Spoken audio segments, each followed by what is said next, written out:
Okay, so this is my second try. We're spiritual beings, and you notice how there's a smirk on my face as I say that, because spiritual beings, human beings, and the dog. Just as I was about to make the video, the dog peed on the floor, then come and jab me under the table, as if to say, I'm putting you off for the video. And that is because, as I've mentioned before, I'm going to talk as usual, well, not as usual, but in recent times, I'm going to talk about, I'm not going to talk about it because I'm no expert on it, but I'm going to do something here. I'm not quite sure what I'm going to do, actually, to be honest, because I've got totally sidetracked by the Matrix and the dog. The dog is of the Matrix. He is possessed by a technological, spiritual, dark spirit. When I say spiritual, dark spirit, I mean, I don't know what I mean, really. A dark spirit. A negative spirit of the Matrix.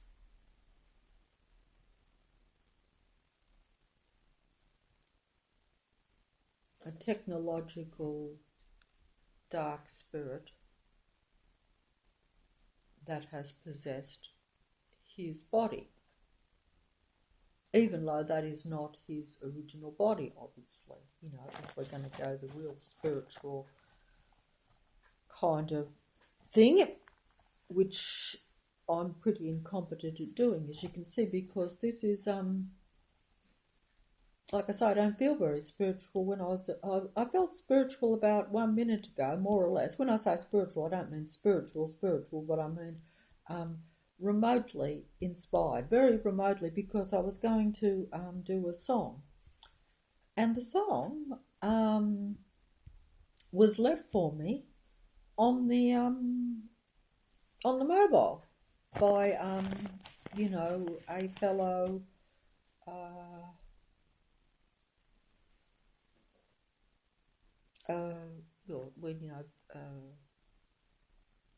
someone that watches the videos, but whether they're a fellow spiritual human being or not, that is only for them to know, and the fact that they left the song indicates to me that they probably are. But we are in a matrix, so you never know really what's going on.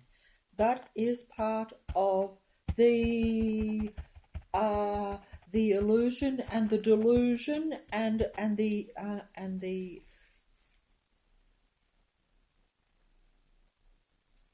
like really to be in this matrix, to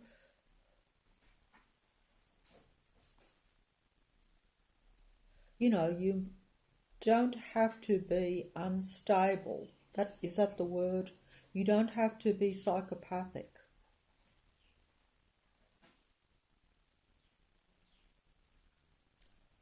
To be in the matrix. But to be in the matrix is still a descent into madness or into insanity. Those that come in do so at their own peril and risk. And some of us, like myself, don't know why in the hell we are here. Why in the hell that we are here? Because we are in the hell.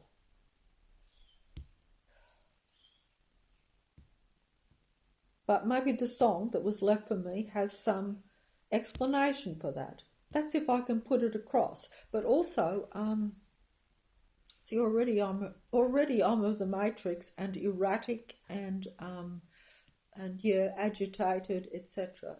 Not just because the dog has peed on the floor, but that did spark it off. Because you see, human beings are not meant to be in. A real human being, and I don't care what variety you are, or how far from what you're meant to be you are, because we all know that we've descended into this descended into madness, descended into insanity, just by being in the environment that we're in, which is a matrix of insanity or madness. And that is because most of that which is around you is of that nature and is controlled by a God that has also descended into that psychopathy long, long ago. Of course, I don't know when, and I don't know this being, and I don't know its disciples or its followers or its representatives, or, or its, I had the word the other day, but I've forgotten it. See, I make very good videos in my own head when I'm thinking before I actually come to make the video, and then I get bungled up. Very much,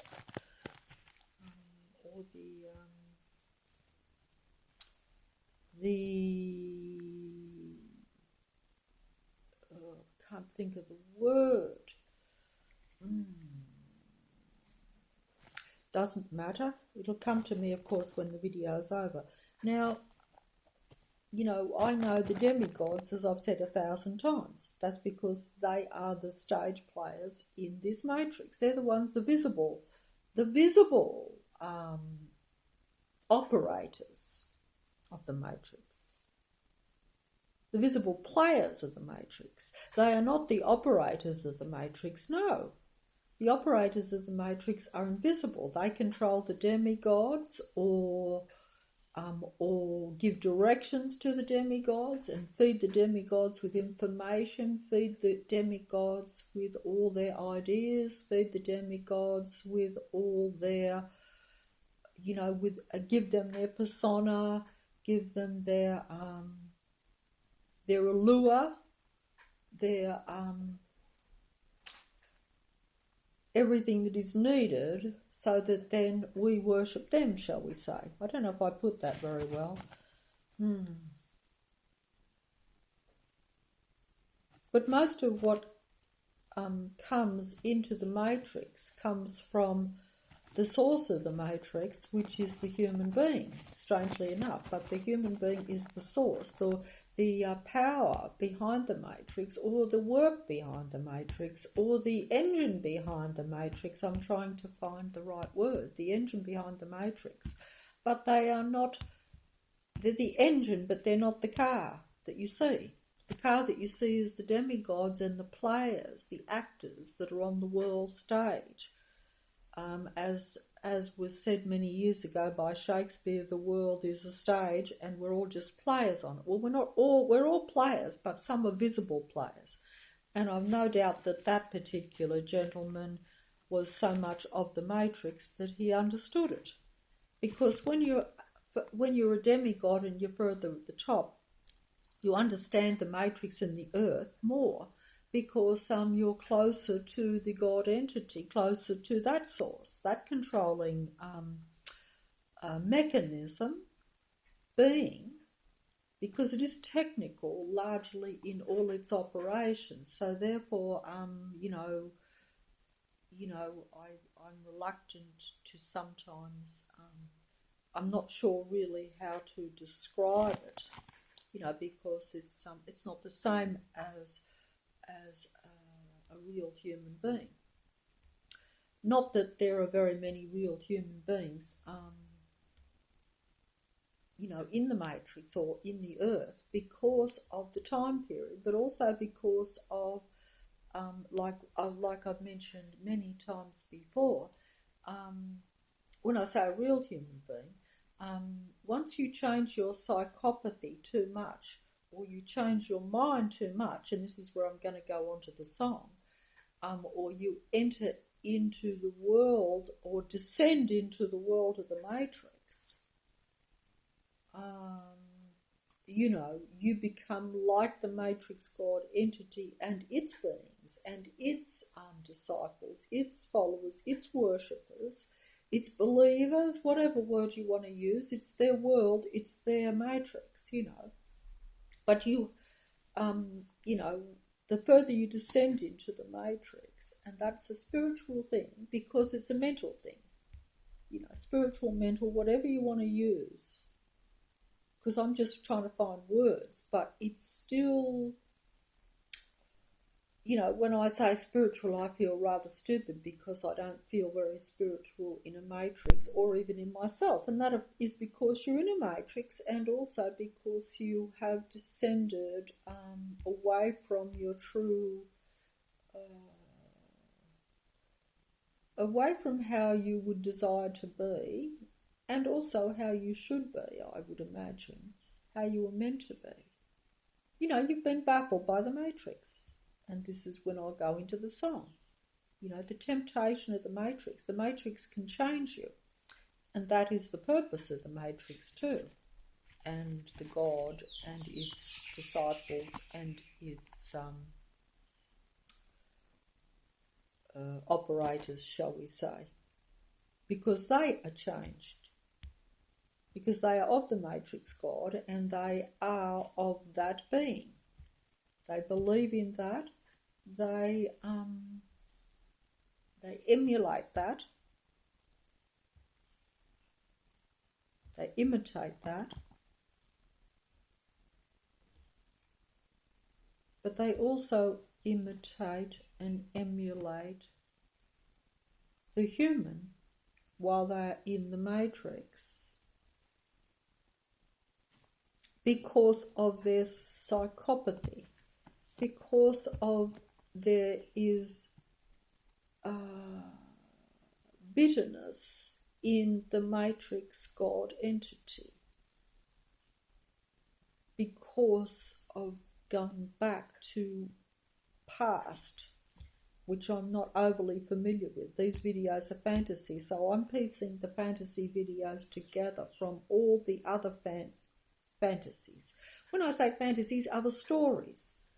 Some people might think they are true, some people might think they're fiction. So I just say they're all fantasy because I cannot be sure.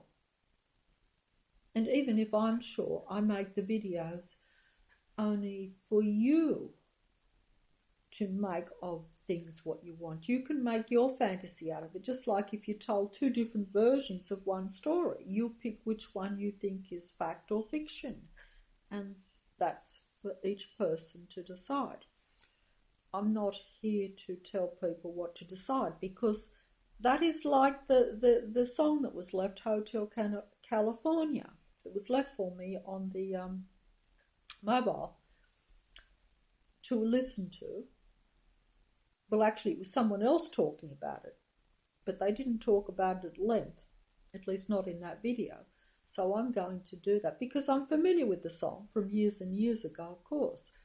And it's funny because it's funny like that. When you listen to songs years and years ago and you are not aware of a matrix or of anything at all, you get a glimpse of what the song is saying. But you're still confused by it. And you just assume it's a rich pop star or rock star entering into their fantasy world of the elite rich, which is also, of course, of the matrix. So it's true, because if you're elite rich, you are of the matrix, because the matrix naturally rewards its own disciples, and they're its children. They're its representation.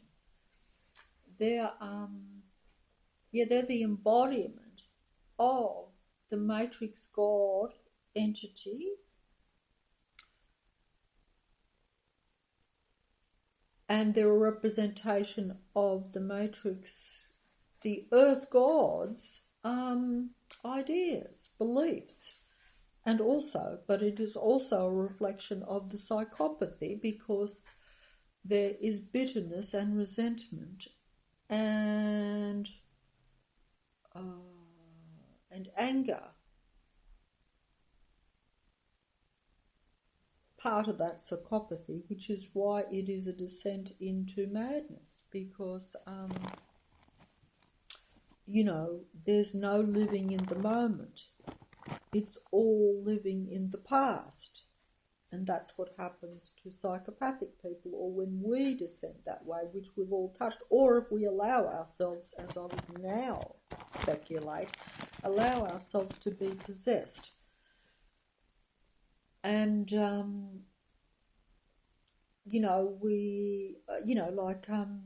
I could be possessed while I'm making a video. It could happen. In the sense that, like being blunt about it or being practical about it. And I should be above it, but clearly I'm not, because the matrix is all intrusive, it's intense, and it's all around you all the time, particularly when, as I've said before, when it closes down on you and opens up, exposes itself, because it's like, hey, it's now game over for you. We no longer want to play the covert game. We're now going to play the overt, out in the open game. So therefore we will expose all our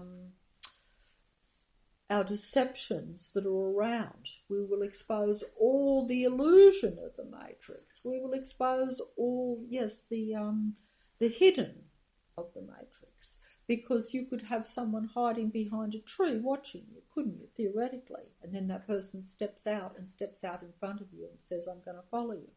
Whereas before they were hiding behind the tree and you just thought it was a beautiful tree. So you were happy in your illusion that the matrix was not a matrix, not a system, not a collaborative, cooperative mechanism of apparent human beings that are operating for the matrix, watching and controlling real human beings 24/7 for various reasons and for what they can extract from a human being too, because like I say, most of what even the demigods get, the human is the engine or the source of the matrix, so therefore they're like fuel for the matrix. That fuel needs to be extracted from the human being. That fuel is the life source of the matrix, because the only life in the matrix is a real human being. That's putting it strangely bluntly. And, it's only because we are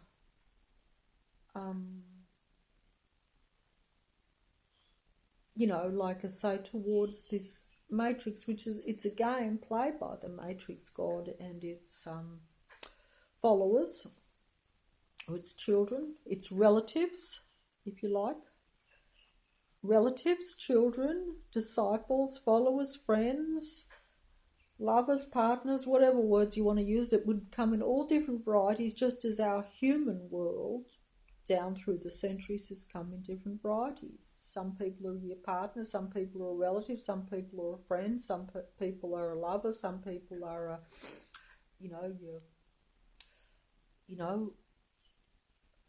have different relationships or of different importance to you. But they're still all connected to you as a human being, because you're a human being. They're part of your world, even people you hardly know. So some people might be acquaintances where you just say hello to them and you don't know them at all and you have no real, but they're still there. And they may be more part of your, that's interesting, because we're in the matrix, that these people may be much more a part of your existence than what you realise, because, like I say, they could be, operating for the matrix. So therefore, what you see as an innocent hello, or just an innocent, like to a neighbour, or someone you see down the road or something, just you walk on the dog and you say hello, good morning to people. Sometimes they used to do that round here even a bit, and it's quite pleasant. But those people may be of the Matrix, so they may be part of the Matrix world. There's two worlds in one in this world. This is not what the video is supposed to be about. I'm sorry about this. I'm already realising that I've diverged way. That there are two worlds operating in this earth, in this matrix, because it's a matrix.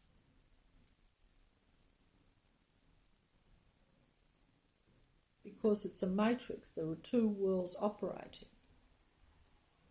One is the world that you believe to be real, and you think is the only world, even though we're all well aware. I mean, even I've always been aware that I don't really know what goes on in the world. I never have. You just know what goes on in your local area to some extent, and you don't even know that. If you're someone who's kept fairly separate from the matrix or from people in general, even in your own local area, you don't really know half the things that are going on. They built a highway, as I said before, only like almost a few doors down, you could say, under my nose, 10 years ago. And I didn't even know it was built till it was there. It was almost as though it magically appeared out of nowhere, but they were building it for years. So that shows you that I'm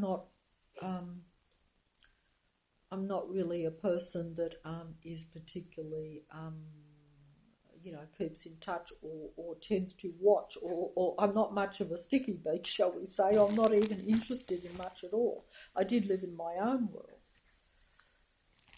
That's why, it was a surprise to me to realise that I was surrounded by a matrix.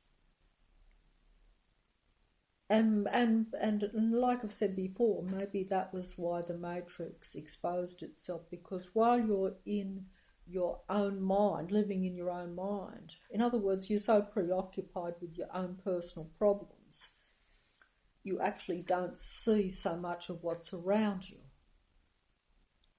And because you're not even that interested in other people, you tend to just be live and let live. You actually,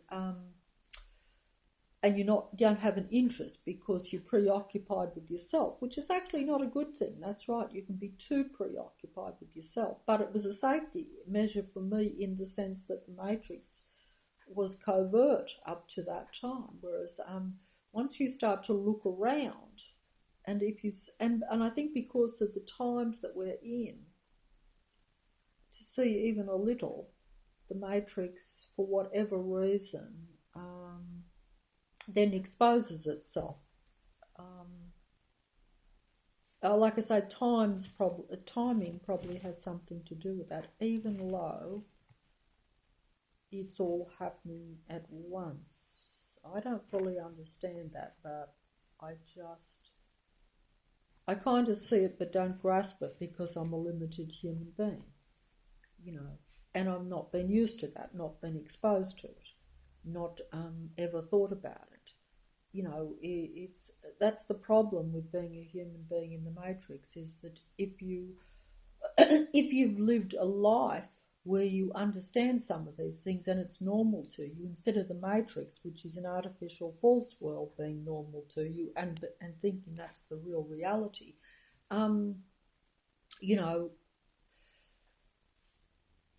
it wouldn't be so difficult, even for myself. I wouldn't be like saying things and then feeling as though I'm kind of don't know what I'm talking about, because that's how you do feel, because you actually know that you have not really grasped it, you've not really seen it in your life. It's like, it's what you are, but it's like, it's like if you've been put into a dark room all your life and you don't know anything at all, and then you're let out. does take a bit of getting used to, and sometimes a lot of people can't deal with it at all. That's like what we call where you can't deal with facing the reality of possession. You can't deal with the reality of the real matrix world either. And most of us, don't want to deal with it, and would desire to walk away from it. Some of us would even desire, if we could, to stick our head back in the sand and pretend that it's not happening. The matrix won't let you do that once it's exposed itself, so you actually don't have a choice. So you're obliged to plod on, shall we say. And unfortunately, it's not really plodding on. It is going into a cyclone. Every step you put forward, you will be pushed back by that cyclone, by that wind, which is the wind of the God entity, really, if you want to look at it that way, or the wind of the matrix, because that is its domain. And I've gone off track here, and I don't know what I'm talking about again. Even my fantasies, even if you're talking about a fantasy or an idea, which is still a fantasy, really. An idea is still really only a fantasy. You can believe it yourself. You can believe, as I say, like fairy tales, like I believe in all fairy tales and most of what I see.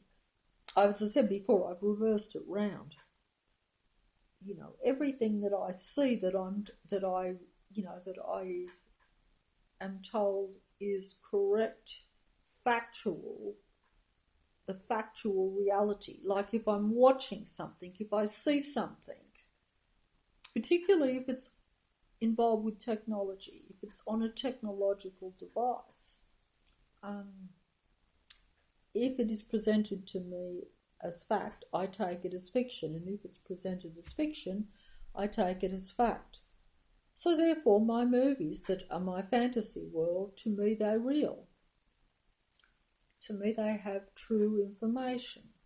To me they show more of the true reality than what the true reality shows me. I don't know if that's made any sense, but that's how I see it. So as you can see, some people say that you're living in a world of delusion. Well, I say, well, yes, I acknowledge that. I am living in a world of delusion, but I think the real world is delusion too. So I think I might stick with at least deciphering it myself, particularly in light now that it is a negative matrix, a negative world. So I don't think that I would make a delusion world of negativity. I mean, it is possible, of course, I suppose, but then again, the matrix wants you to feel negative too, because there's more control of a matrix. A matrix only exists in this realm because it is a descent into madness and into the lowest realm, if you want to look at it that way. And I don't know what I'm talking about when I say realms, but I do believe you hit rock bottom when you're in the matrix, just like you hit rock bottom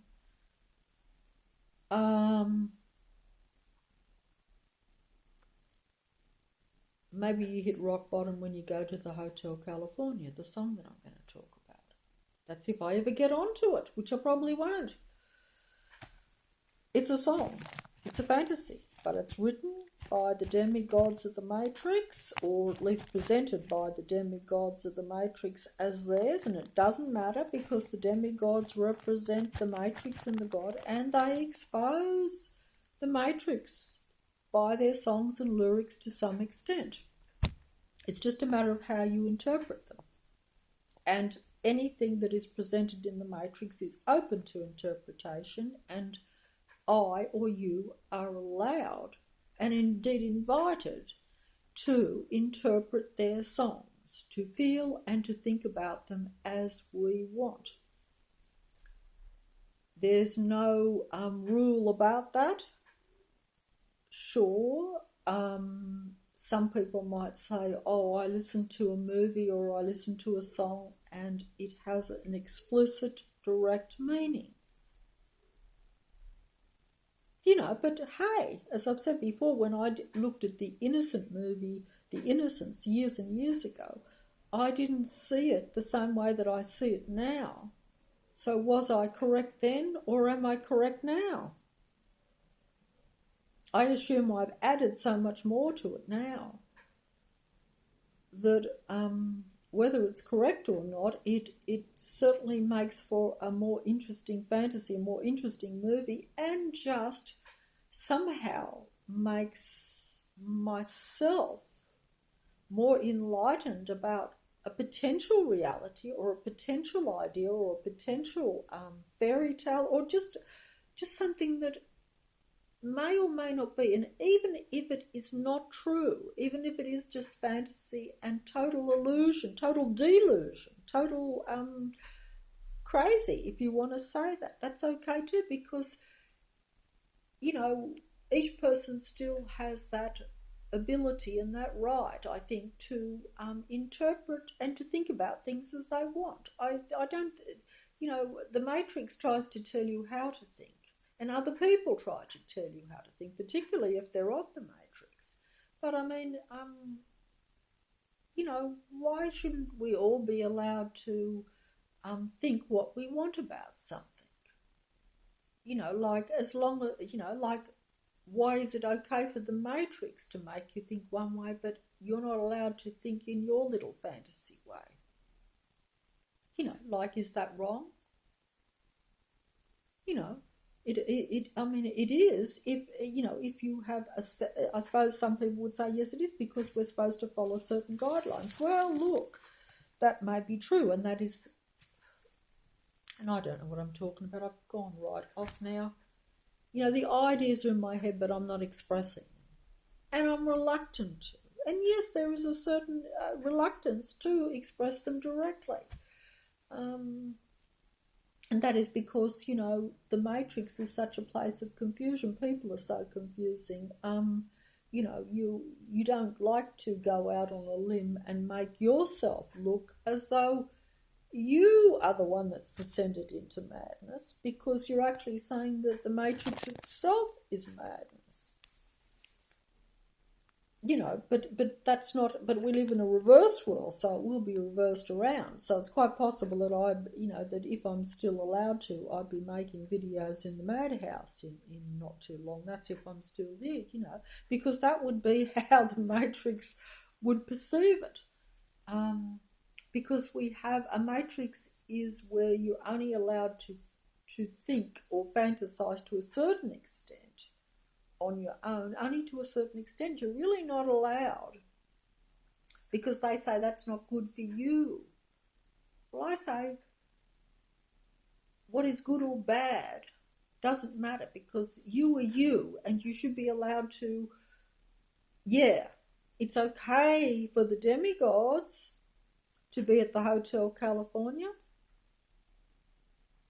And it's okay for you to go to the Hotel California, but it's not okay for you to go to some other place, maybe, where you might get some different information or some different ideas or some different fantasies. You might be lured in by something that might be more of a benefit to you. It's all a matter of opinion whether the Hotel California is a benefit to you or not. Anyway, I'm not making sense here at all.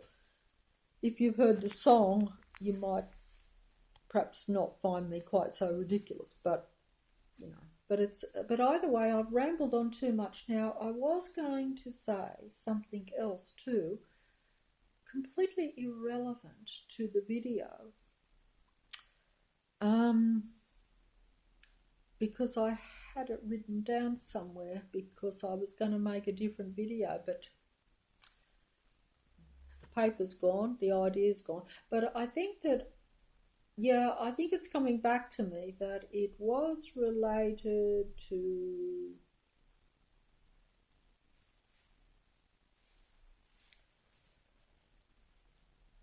dealings sometimes with other people. Even I am obliged, forced, obligated, whether it be in my own mind or in reality. You are often obliged and obligated and forced to deal with psychopathic people. not only in the reality that they are basically the vast majority of the population, so it's unavoidable. But even if you sort of say, yes, like I've said before, that you're prepared to limit your associations, there are some associations that are unavoidable.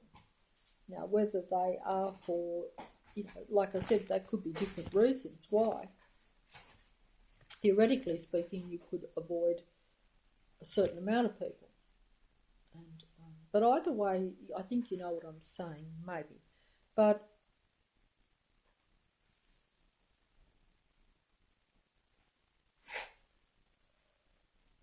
look, in this reality now, this is how I see it, this is how I feel about it anyway.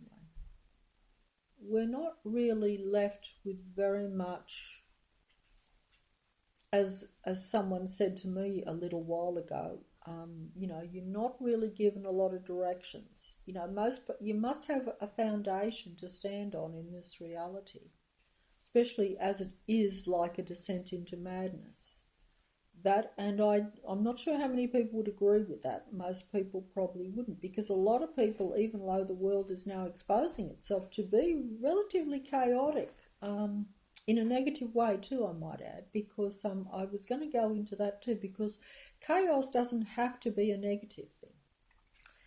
Chaos is really just another word for random and for the ability to think and to change your mind as you develop not only, just that ability to change your mind or your ideas or your thinking according to circumstance or according to what you know or what you receive.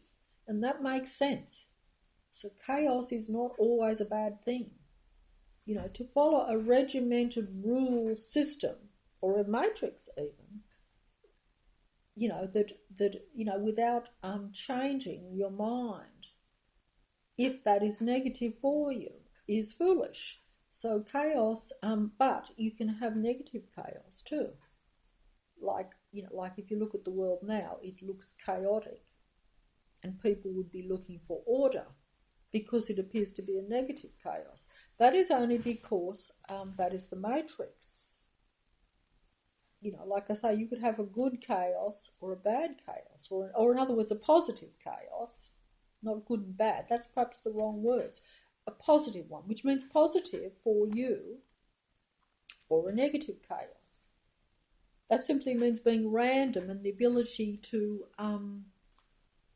shift your ideas in your mind quickly if need be. It's no good being like, that's right, blindly, like in the innocence and like with the cognitive dissonance, where you keep just following what is around you because it's too unpleasant or too difficult or too frightening, which it is, to accept the matrix or to realise that your reality isn't what you thought it was and that you don't have very much control over it. Because the matrix has control over you, as it does over all of us, and particularly at this period of time, in this end day game scenario. That's the best I can put it.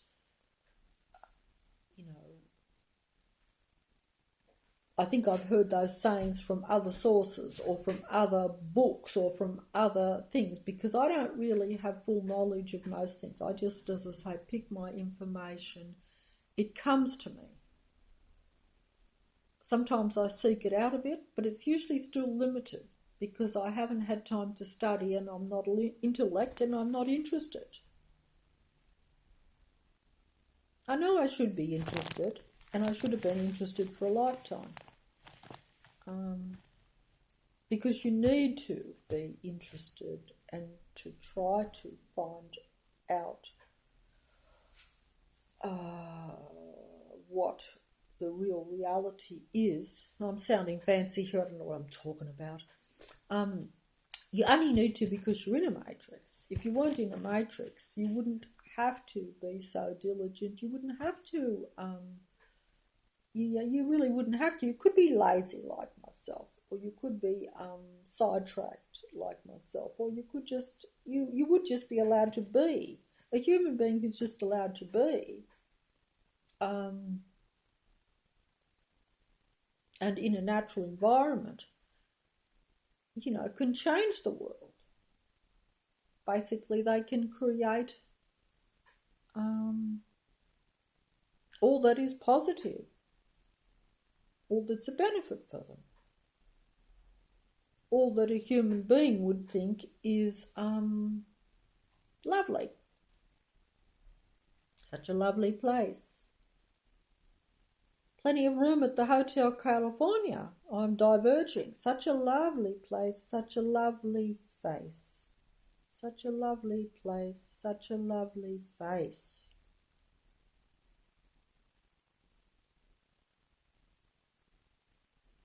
The Hotel California, which is the Matrix in the song, I think. Because it's like going into the God entities realm. That it's the enticement of the Hotel California, because it's a lovely place and a lovely face too, because the demigod, or a representation of the demigod, or a possessed beautiful being,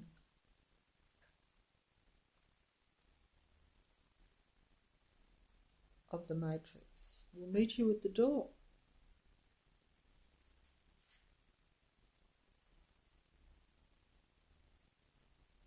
I'm going to go onto the song. Oh, wait on, I was going to go off onto the instinct thing. The instinct before I go onto the song. This is awful when you have two forces pulling you. Like, I just was really getting into the song there for a minute. The lyrics were coming to me because I haven't written them down again, unfortunately.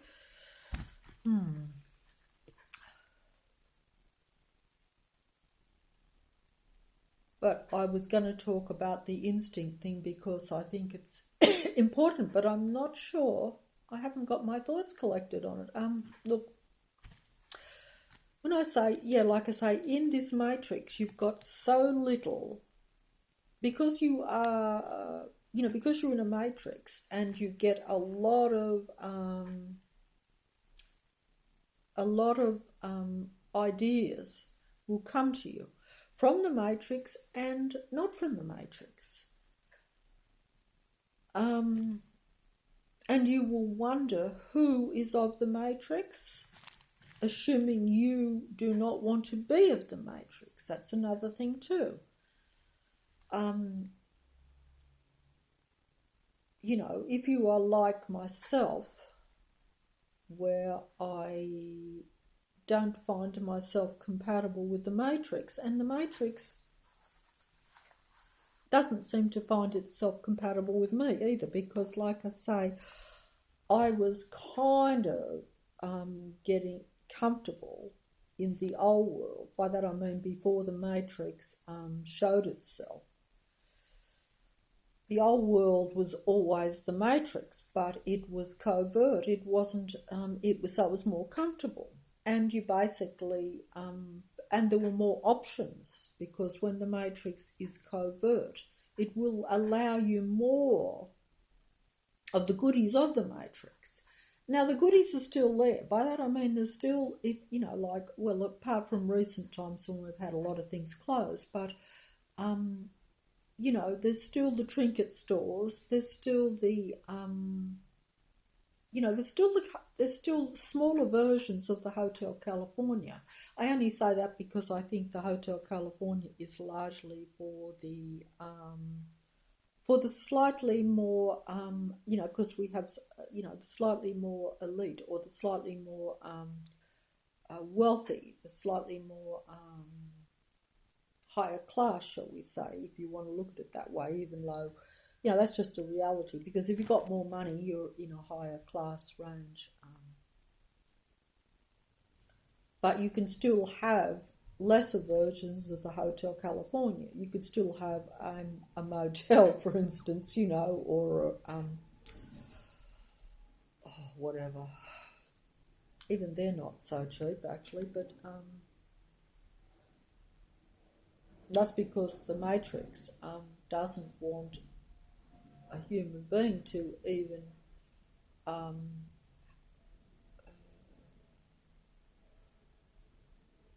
you know, visit a motel, if visiting a motel, because human beings, because we are able to adapt and glamorize the unglamorous in our own mind, and because if you're used to like I say, if you're used to living very simply or very sparsely or very frugally, and your resources are limited, you may not have a gourmet lunch every day, but you can still buy,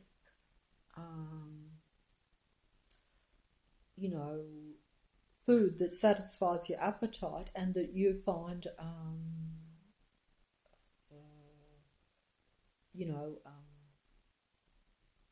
nourishing for your mind, but you also find appetizing for your mind. You still enjoy the taste of, even, it doesn't cost a lot to buy sweets and things that might still appeal to your taste buds and to your senses.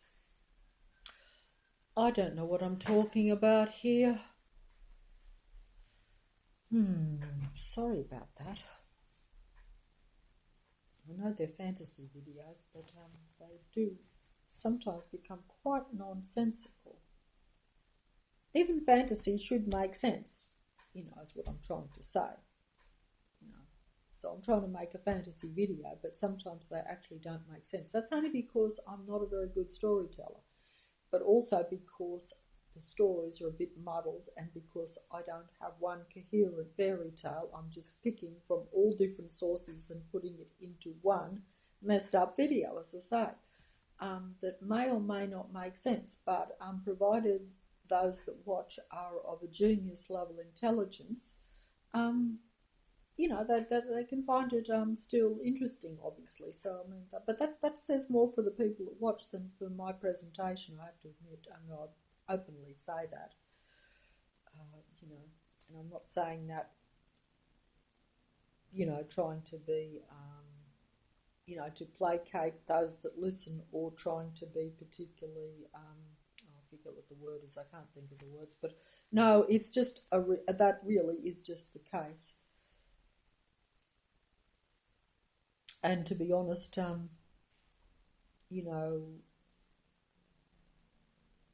I shouldn't be making videos. I don't want to make videos. And the videos, like I've said before, making a video is not a positive thing in a matrix. It's a negative thing. You are feeding a matrix. If I was living in a not so advanced matrix, where it is now at its peak, to where there is no limit on its technological invasion of the human being, takeover of the human being. It is a mind and a body takeover. Invasion, yes. That's why I say we are in a game or a battle or a war, if you want. That's putting it very seriously, very dramatically, but it's a fantasy video, so I'm allowed to do that. We have films on these things, and I get a lot of it from that source, but I also see it in my reality. But reality is still how you want to interpret it. And as I've said, we descend into madness when we're in the matrix. So it's quite possible, therefore, that others will reverse it around and say, well, no, you're the one who's mad. It's you that's descended into madness. And the matrix is fallible and does have its faults, sure, but we can work it out. We know what we're doing. We're just in the process of getting to where we want to go. I say that is not true. There is no process to the matrix to where you want to go to the Hotel California or where it's going. No. It is merely a descent into madness that has no, that has no benefit whatsoever. Not unless you can come out the other side. And that's all you can do if you're a real human being, because you've already descended into the matrix. You are trapped in it. And either way, I'll go on to the song, I think. But I was going to talk about the instinct thing, but I've lost the... Yeah, I was going to say that, the only thing that a human being... This is how I think anyway. This is how I feel about it. But it's also desperate, so it's all you can go on. But I do think that if you are at a reasonable level in it as a human being, and if you don't underestimate what it is to be human, as I did, which I don't now that it's too late, because, the Matrix also is aware of this. But like I say, you're feeding the Matrix. You make a video under, in the past, if I thought the Matrix was not all intrusive. In other words, before I make a video, I know the Matrix knows what I'm going to make the video. The Matrix, because I've already thought about it before, you see, because your thoughts come before you put them into a video. So the Matrix has already taken your thinking before you make the video. Whereas at this time, if the Matrix could not retrieve and know and has not invaded the mind and the body of the human being, I would not make a video under any circumstances, because it would be a negative thing to do. Because I know that I would be feeding the Matrix.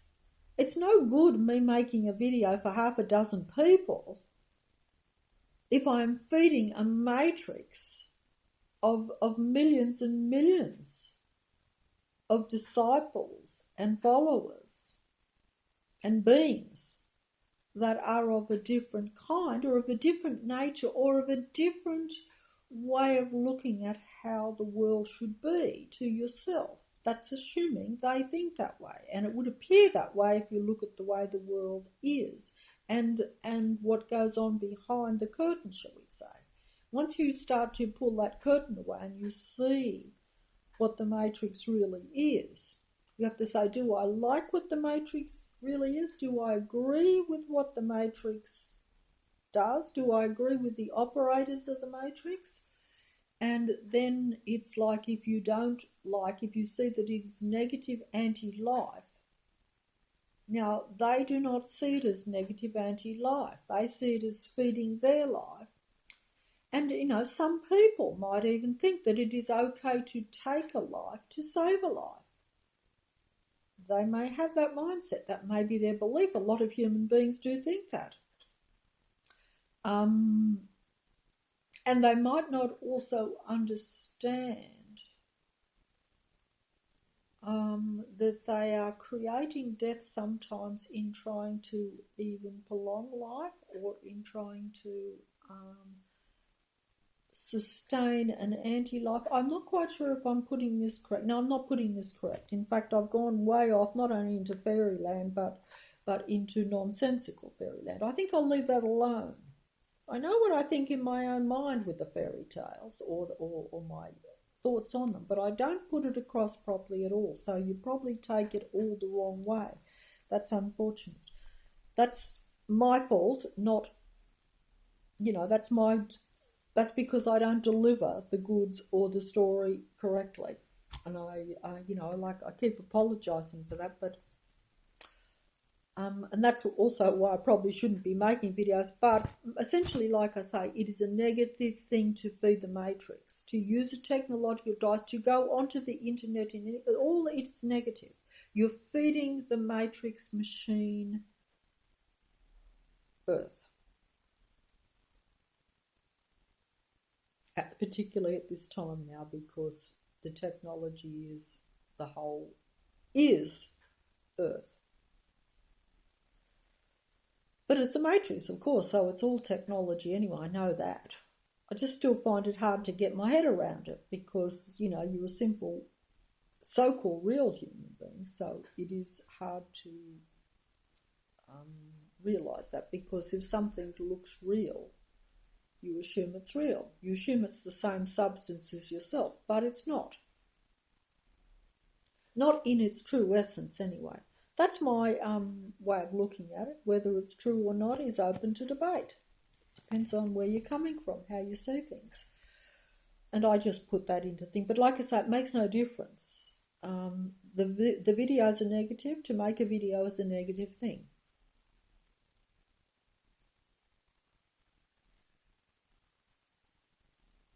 So, you know, I make the videos, as I've said before, knowing that it feeds a matrix, but also knowing that it doesn't matter now because the matrix captures the thoughts before the video. Whereas if we were living in a mildly technological world, which I assumed that when I made my first video, you see.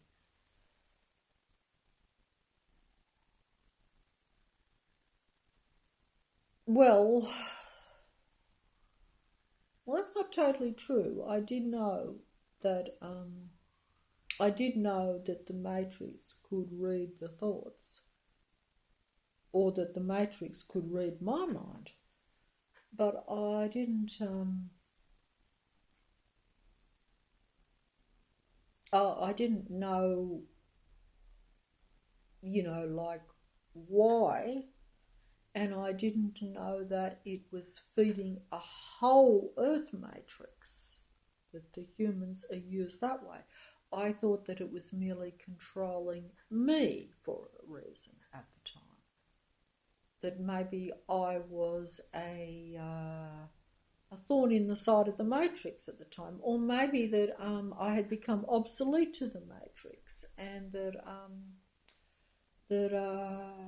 you know, it was time to go, sort of thing. But on the other hand, it's not like I've gone.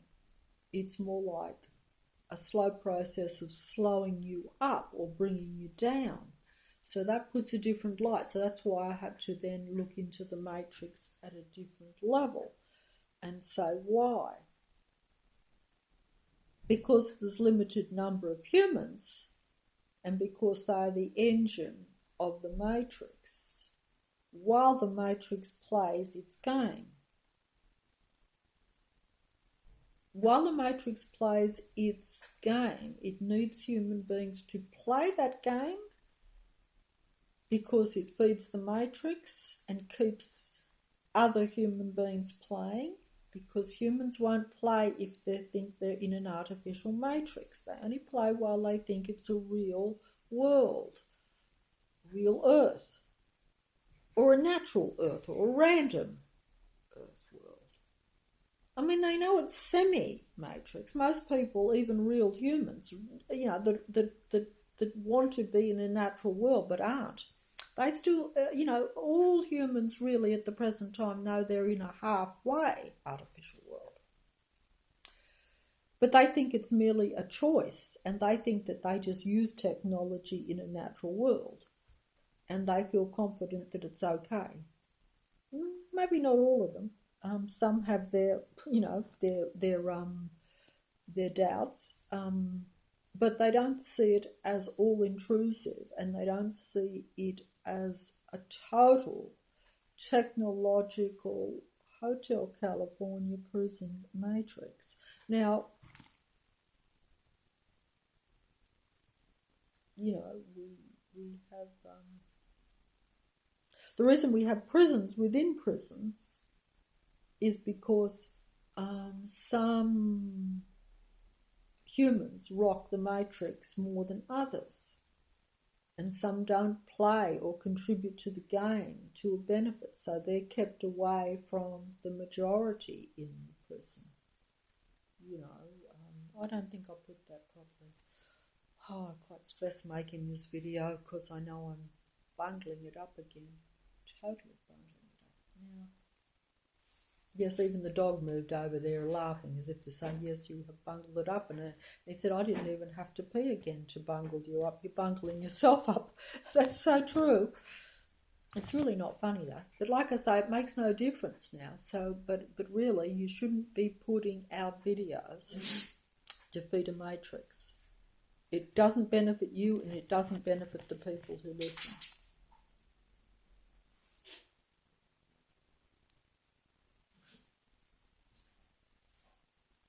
Because that is the matrix. All this stuff is the matrix. Yes, all I could go back to is instinct again, which is what I was going to do.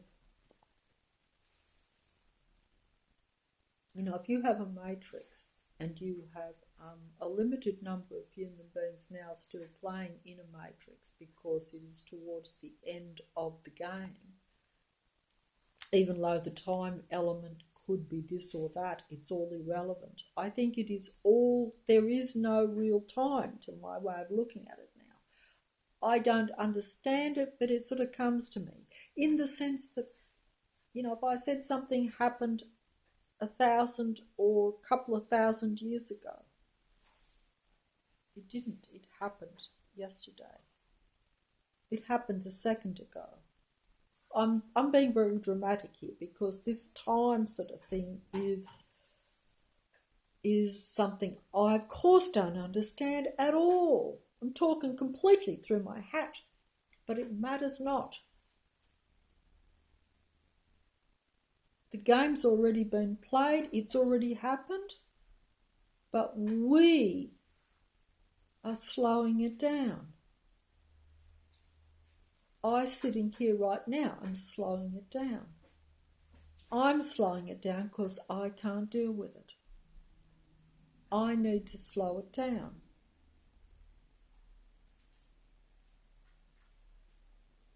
To grasp it.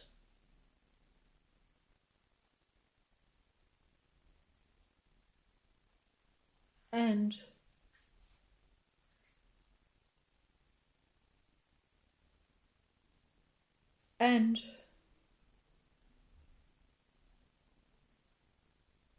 because, you know, it's a matrix. And it's a world where this game has been played for a long time.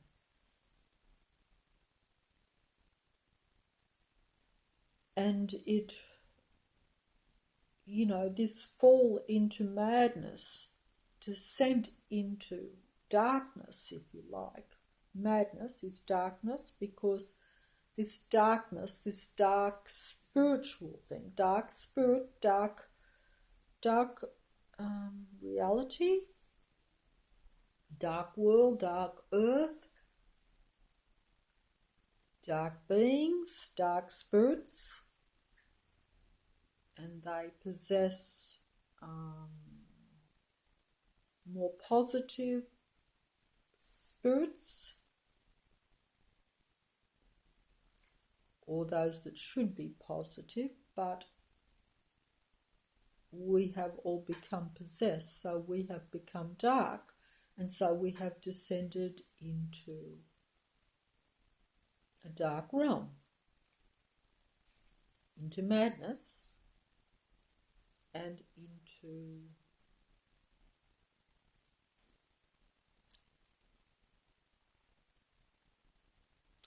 my mother used to say, I can't believe that I'm quoting my mother. She was very negative, and this shows you how negative she was. But now I wonder,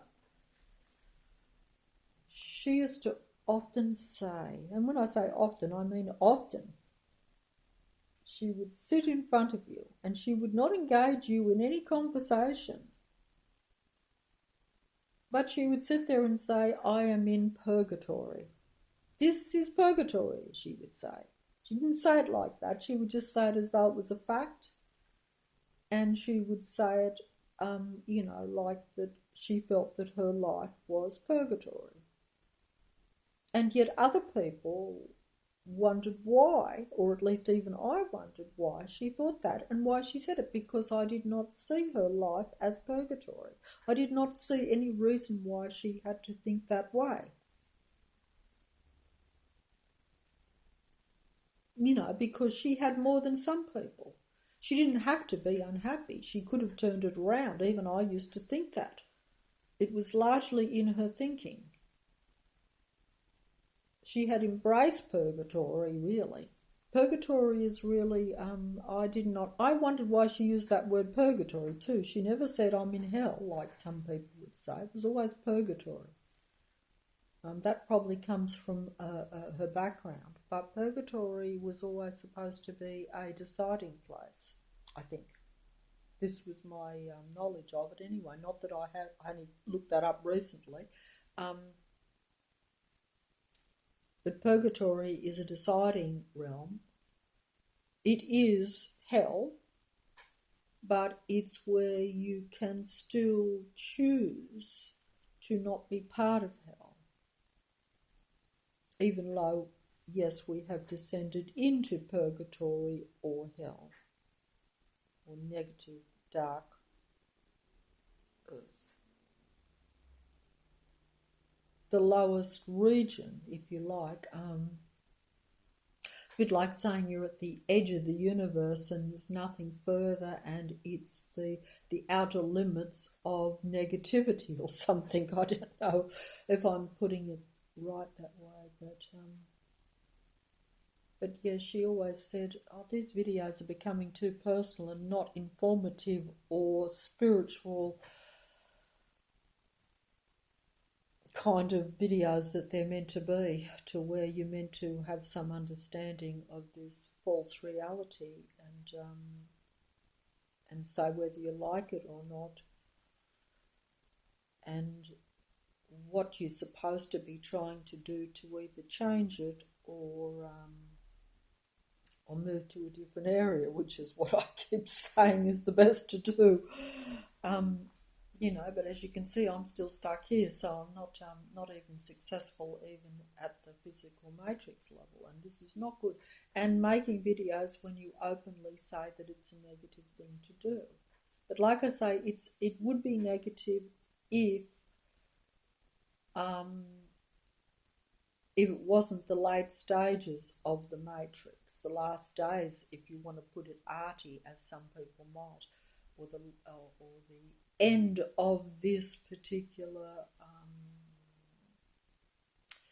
I don't know what I'm talking about here, because I don't fully understand what will happen or how it all is supposed to go down. But essentially I see it, I only centre on the human being. So I think that's what I'm supposed to do, and I think that's what you're supposed to do if you're a real human being. I say real. By real I mean that you have made that choice to stay with being a human being, to not be part of the matrix artificial world, or to not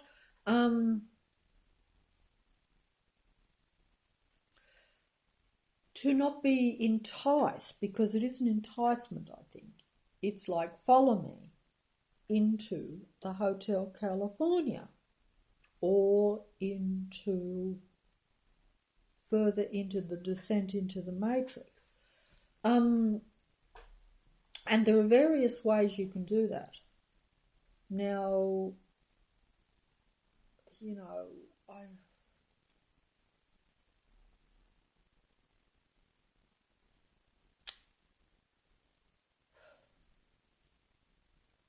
I'm saying things that even I find hard to believe, and that I haven't practiced, and that I haven't taken seriously. I've always thought these things were true to some extent, but not to the vast degree that I think now. I thought they were important just for your sustenance in this earth, natural earth that I thought it was. That you have to, and we all know that, like, you have to respect the mind and the body that you have a little bit. Now, I didn't take it overly seriously, but I thought that actually I was always living in the future, strangely enough. So that's interesting. I'm going to be personal here, and I shouldn't. I don't like really being personal, but hey, it's the end of it, so it doesn't matter. See, I'm saying things now that I wouldn't have dreamed I'd say in a video. I'd be too embarrassed, and I thought, what's the point? How stupid? Make yourself look stupid, and to no benefit. You know, let people figure it out for themselves, and they do. But you know, I didn't take the but even the you know, there's a saying, I think, the body is the temple of the soul. That's a common saying that has been around. The body is the temple of the soul. See, it's the temple, and in our reality now, the temple is desecrated.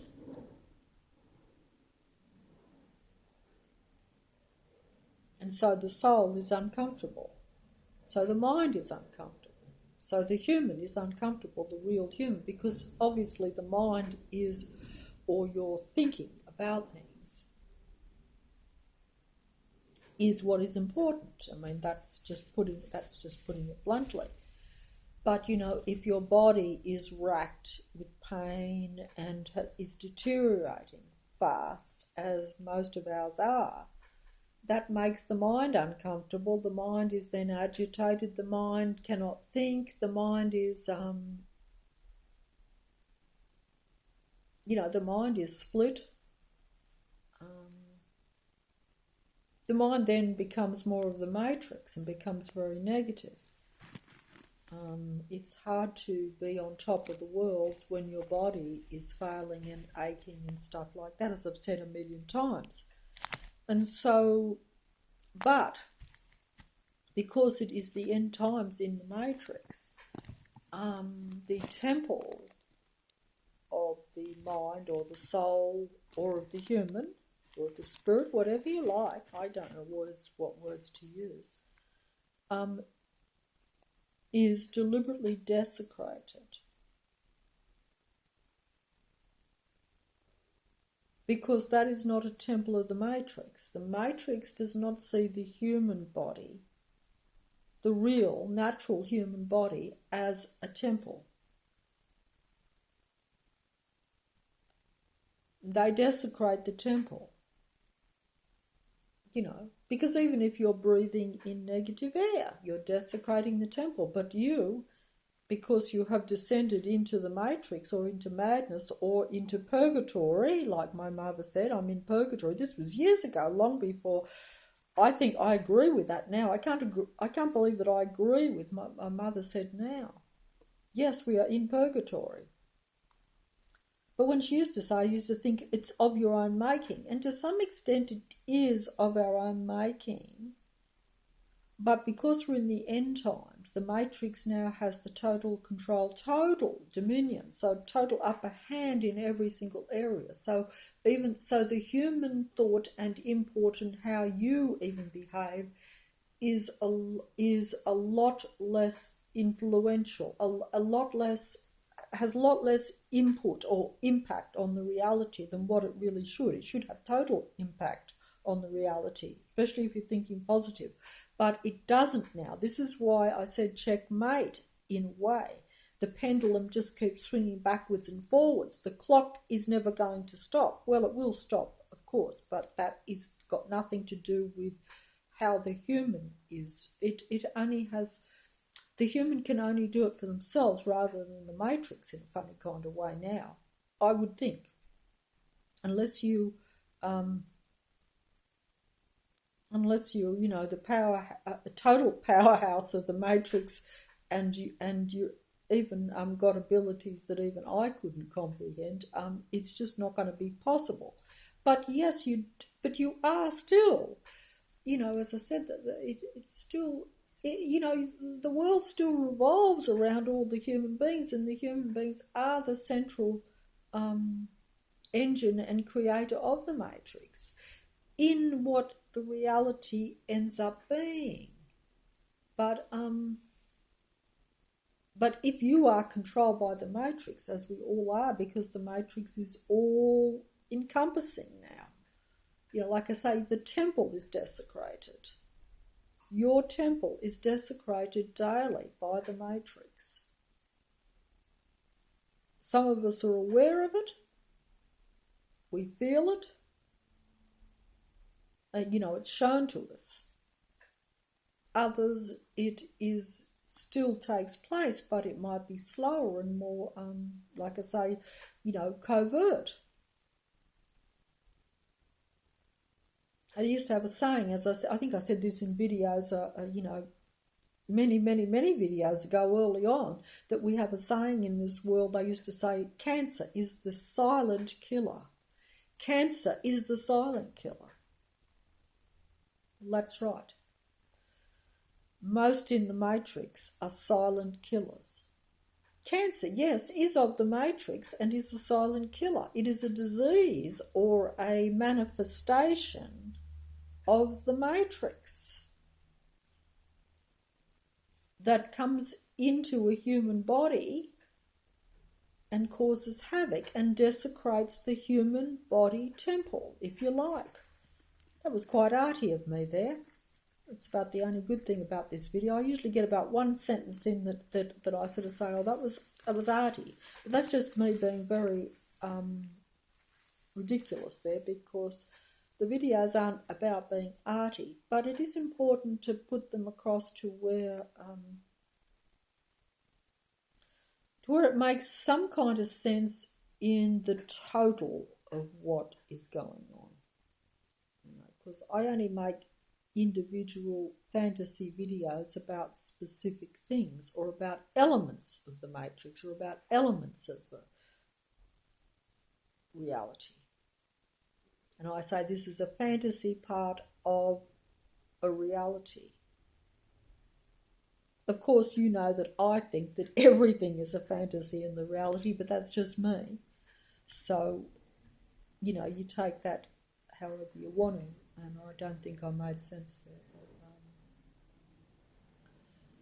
there. But the instinct thing is very important because of the end times.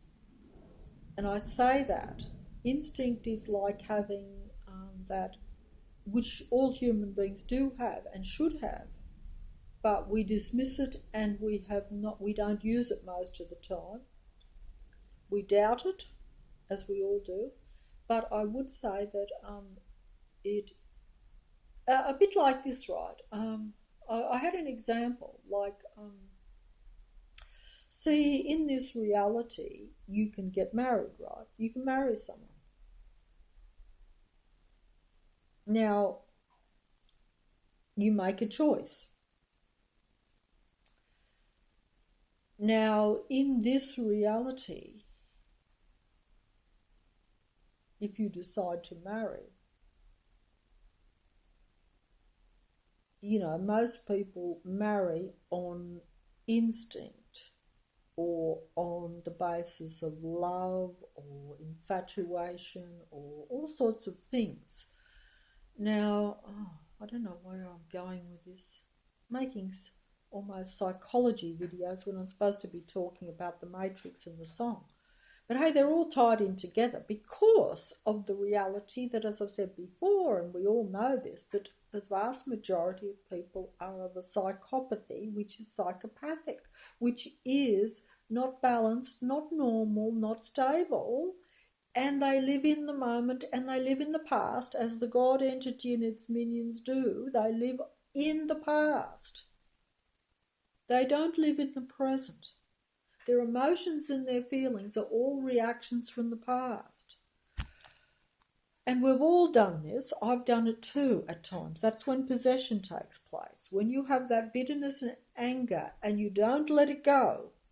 And sometimes it's very hard. The matrix, that's why the matrix is closing down on people, so that they won't let it go. They don't want you to let it go. They want to keep the negative going. I was prepared to let it go a few years ago.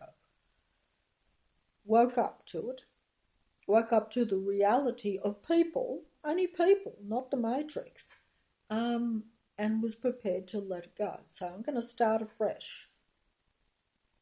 Born again, I think they have that saying too in various denominations.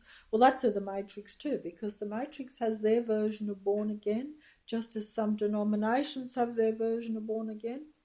But I would just say it's waking up to the reality that you're a human being, and that what's important to a human being, if you do, I do sound like a preacher, and this is not on for me, to be honest, to be,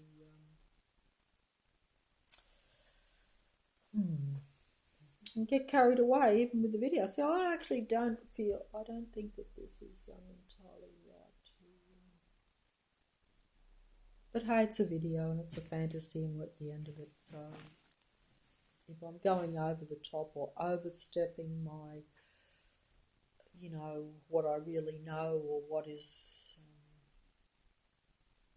or, sounding like a preacher, I apologise for that, because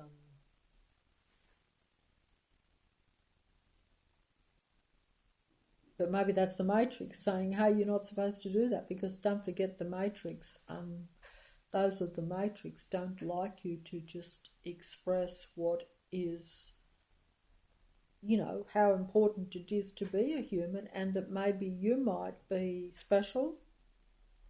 All human beings are special because they're in limited number, and because they don't know how much they are utilised by the world around. They think that most people think the world is the other way round to what it really is. They think that there's vast amounts of human beings and they're all the same.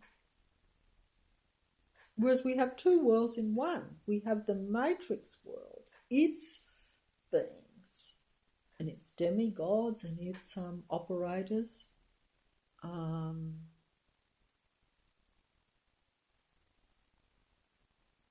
That basically present this reality, but we as human beings, we are now in limited number.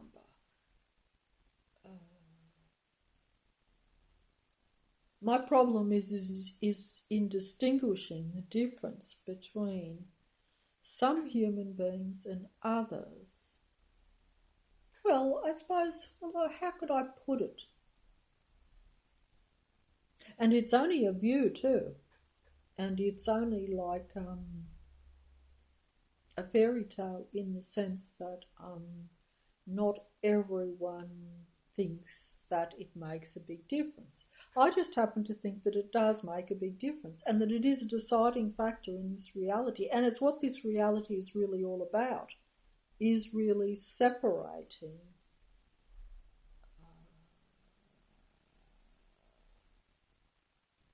it is really about separation, even though we don't like to think in terms of separation.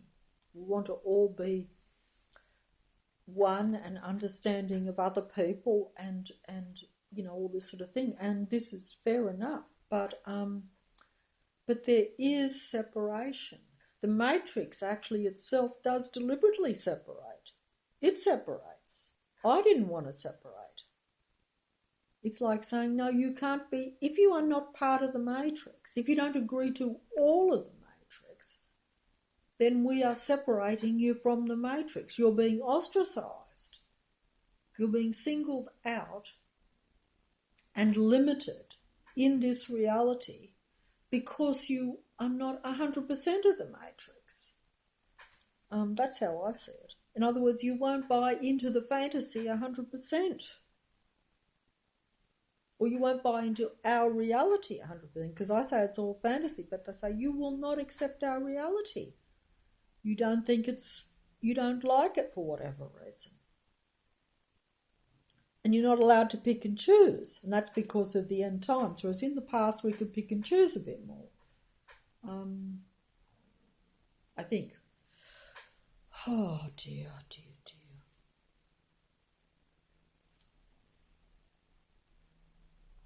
Okay, so if you had instinct, which we all do have, instinct means that you just act on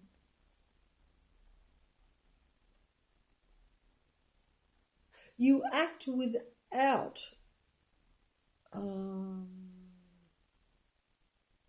without a preconceived idea or without information or without too much conditioning. In other words, really, instinct is almost impossible in this reality now, because you're always going to have had the conditioning, you're always going to have had the matrix, and you're always going to have ideas and influences from around you. It's very hard not to. Those of us that have the least of that are probably not as popular with the matrix. That's really all I could say. That's how I would think of it now, because I can't otherwise figure it out. Otherwise you'd say, why are some people singled out as like, oh, we don't, you don't fit into the matrix. You don't fit into, we don't abide some things about you for what, you wonder why. So you're like, that has to be it, doesn't it really? That's what I thought anyway, and I could be wrong. Now,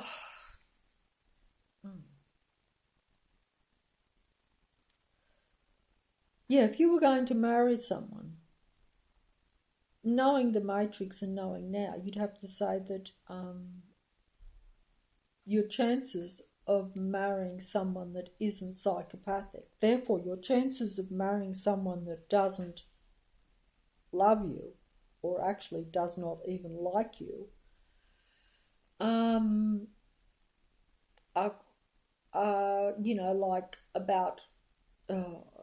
they'd have to be about 70%, okay? So you've got 30% chance of finding someone who isn't psychopathic. Therefore, someone who has the potential to like you or love you or whatever. Or at least not do you any harm. That's how I look at it, because, if you're married to psychopathic people, they are negative. So they're not going to be a benefit to you. They may even cause you harm, depending on what benefits them.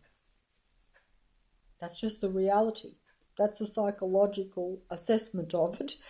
But if you've, I don't feel that I'm overstepping my mark in pretending to be a bit of an expert. I'm not an expert, but a bit of an expert, because I have experienced this all my life, because I have known only these sorts of people.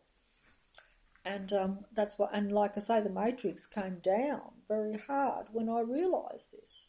I'd encountered it all my life, but I just didn't realise that they were all, that everyone in my life had almost without exception. There were, actually that's not really totally true, there were exceptions, but they were not people of importance in my life.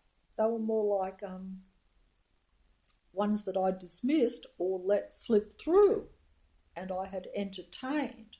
Yes, I had entertained the Hotel California, if you like. I'm going to go off onto that. But either way, the instinct is like this. Oh,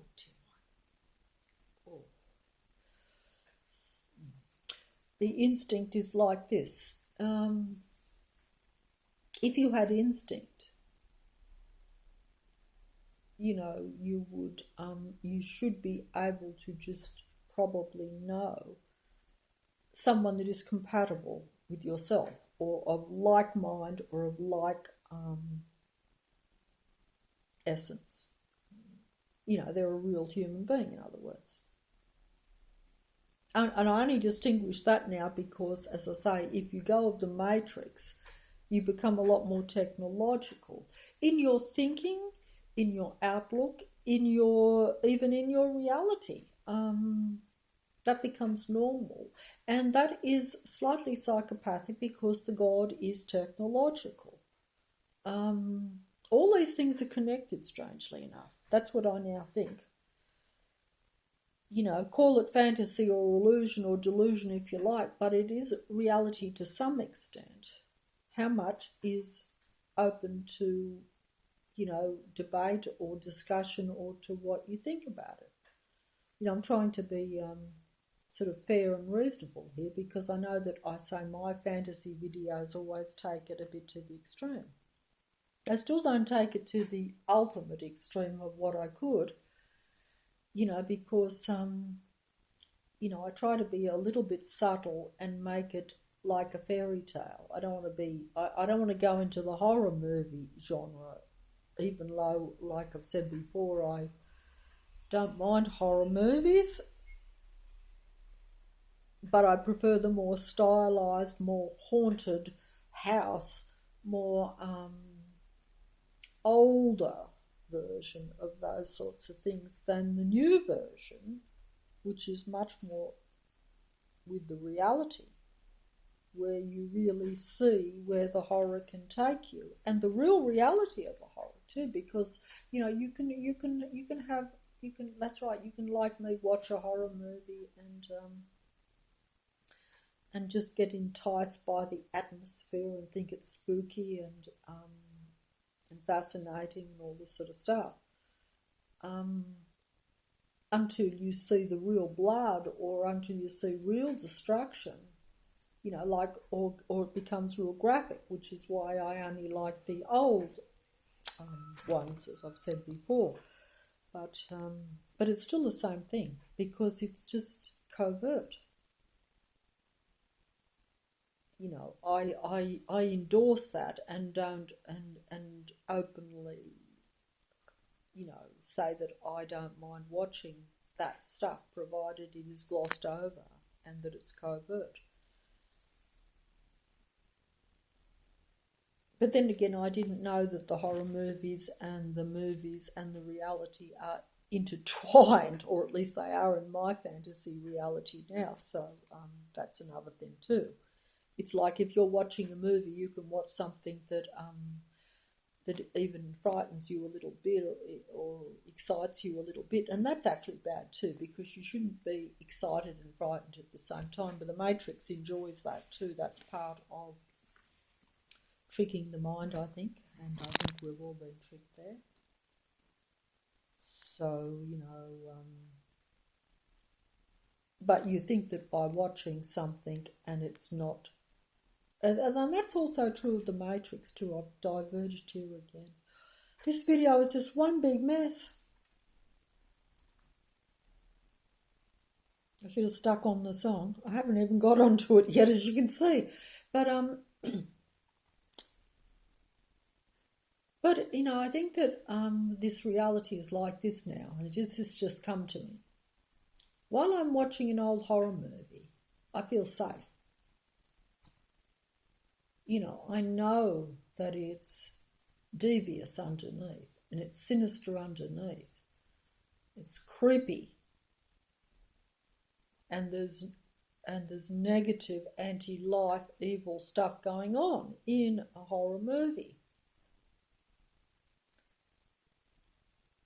And that sometimes it's even gets turned around, your ideas about, you're essentially watching a certain amount of negative people, bloodthirsty things, where, even if it's just murders going on and stuff, but there's always going to be all that in it.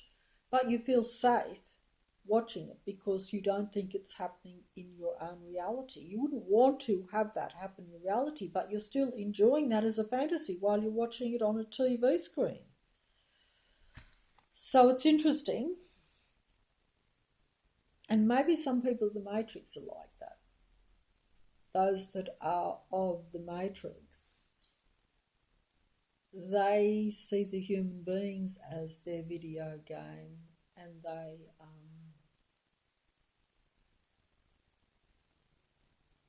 they don't mind that it's a horror movie for, for a human being. And some human beings, even when they become psychopathic, don't mind seeing it as a horror movie for other human beings, provided they're not getting a knife stuck in them, if you follow what I'm saying, provided they're not feeling the pain. They don't think it will happen to them, and they've separated from what they're really looking at, just as I separate from the horror of a horror movie when I'm watching it. Mentally, you separate, whereas you should really, that's like the empathy that human beings have. that understanding, and that not wanting to be that negative. When you go to the Hotel California, or if you're at the Matrix, you separate from that connection. Yes, you're not connected anymore to other human beings. You've separated from it. You're connected to the Matrix, the God entity, and its beings, its disciples, its operators, its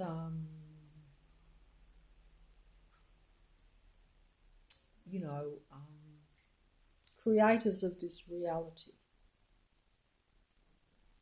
They're the direct creators of this reality. Human beings are indirect creators of this reality in light of the reality that they are stuck in an end game scenario, negative purgatory matrix that they've descended into, because it's all descent, it's all going down for a human being, it's all negative for a human being. It's not elevating yourself, it's becoming the lowest denominator that you can be as a human being.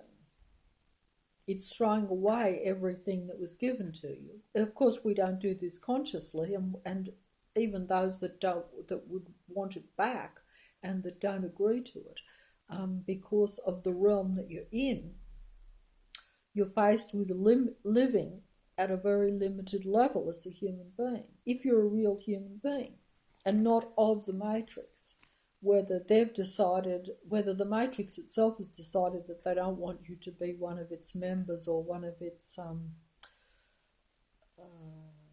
friends, shall we say, or whatever word you want to use, it has its own, and it only cares to use the human beings to keep it going, but not to have them as part of the Matrix at a positive level, or at a friendly level, shall we say. They're certainly, they're like the psychopath that marries someone for its own benefit, not out of any liking for the real human being. It's the opposite. That's why I say human beings, if they had their instinct still, or even if they use their instinct, and you need to now, in this reality, you need to use it very strongly and disregard information, and what even your own needs have to be suppressed to some extent. Like if you're desperate, like if you were desperate for company and lonely, you're really bait for the Matrix, because your chances of finding the correct people, especially without using your instinct, you will be seduced and tempted by the Matrix, by its people. They're all around, so that can't be helped. And it will be hard, unless you realise this, to discern or be able to know if you are being taken in by someone that, like I say, doesn't really like you, doesn't have your interests at heart in any way, but only wants to use you, drain you and feed off you for its own benefit. And that is like the Matrix. They're essentially vampires in nature, which is why they show you the horror movies. They show you their nature at a human level, if you know what I mean, towards a human being. Like that is their food. Food for the gods. I think that was the saying. Human beings are food for the gods of the Matrix, of this world.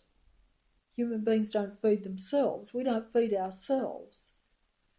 Everything that is good about us feeds the Matrix and Matrix God entity and its relatives, its disciples, its friends, its followers, its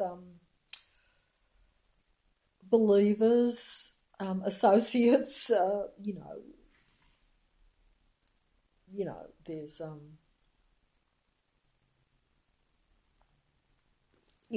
it's that's just how it is, if you want to look at it that way, but I didn't put that very well. I don't directly, I can't pinpoint, like you could have a king or a queen that was ruling the land or ruling a country or ruling, could even rule the whole matrix or the whole world, theoretically. And that is, that will be the number one, that will be the top, that will be like a relative of the matrix god, creator of this matrix or controller of this matrix. They will largely control, the matrix or the earth and us. Their main aim is to control their food supply, their reality. If you're a vampire, you need blood, so you have to make sure there's enough human beings to supply you with blood, I would imagine. I know that sounds ridiculous, but if you're a vampire, like if I watch a vampire movie, the vampire needs blood. So the vampire needs humans, but the vampire doesn't like humans because the vampire is a different species or a different breed, if you like, to the human. But it still needs a human because the vampire is dead. Oh, yes, see, that's the whole thing. That's what I meant to say at the start of the video. Like the Innocence movie. And that Innocence movie I still haven't fathomed out. But essentially I'm just going out on a limb here, shall we say, and just total fantasy and making it up and could be way off track. Essentially we have descended into madness, insanity, and everything that is negative for us as a human being. If you're a human being, if you're a vampire, this is your heaven. But if you're a human being, this is your purgatory or your hell. That's how I would say it. Because, see, because we are being possessed by dead spirits, we are essentially living in now the land of the dead.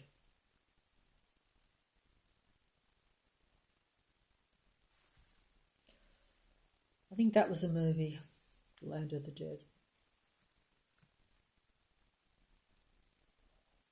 For a human being, the earth is the land of the dead.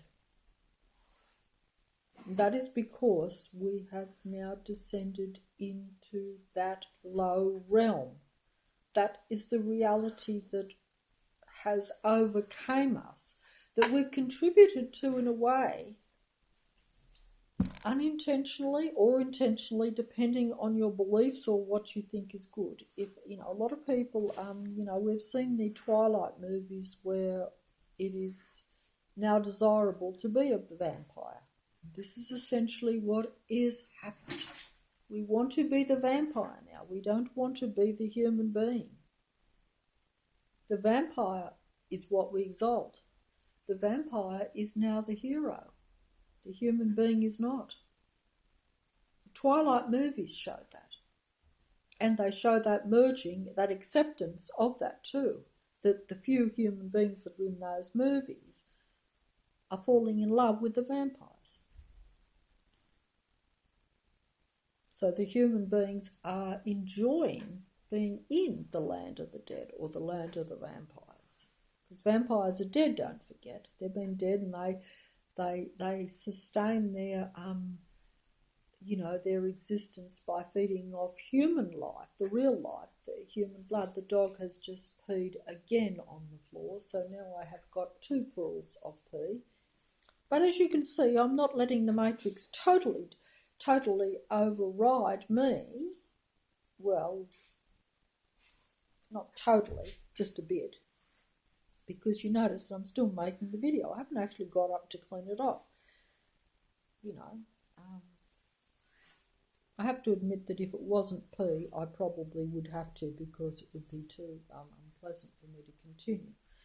But fortunately for me, even though our little dog here, as possessed as he is, he had already upset me, a few hours ago by doing that. So even he still at a physical level can only deliver so much negative stuff, like I haven't fed him since then, so he can't actually do that. But that's just the physical reality of a possessed being, possessed animal, possessed dog, taken over. One day I might, if I'm still here, I might still do a video on the possession of animals, even though I don't fully understand it. I only have my personal experience to go on, to be honest. I might get a little bit of information from a few other sources, but basically it's what I see and what I've encountered in my own reality. So of course, I feel qualified to talk on it. It's just a matter of whether you think I'm talking through my hat or I'm out of touch or making it up. Maybe I make all this up just to make a video. Maybe I am not on the level when I say I don't really want to make videos. Maybe I get a big buzz out of making the videos. Maybe I like making videos like this technological world that we live in. Maybe, I'm like, every time I get another person to listen, or just the fact that I'm not talking to myself, I'm terribly important. Maybe. That's for people to decide, and it really doesn't matter either way, because this matrix is going down one way or another. So what I say and what I think about all of this makes no difference. I think we contribute to it. That's really all I can say. But, that may or may not be what others think. Most normal people wouldn't think that.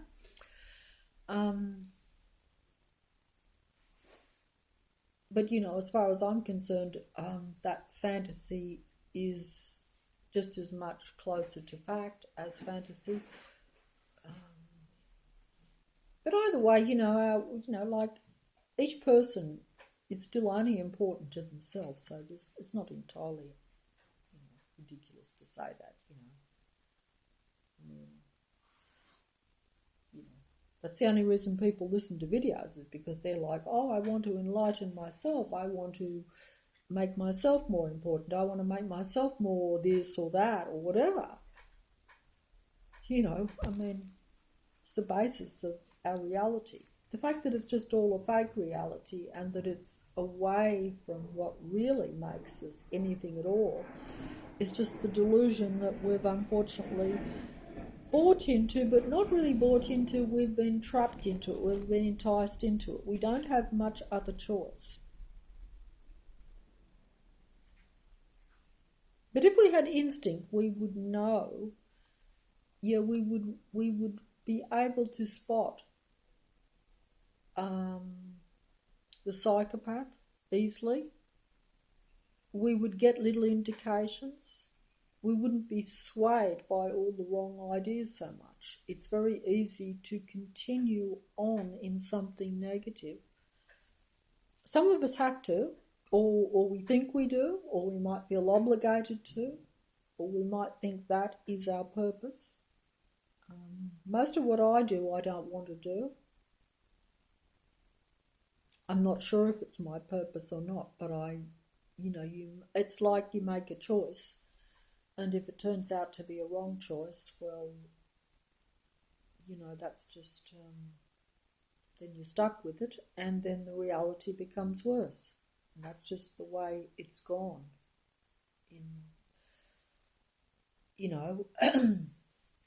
But either way,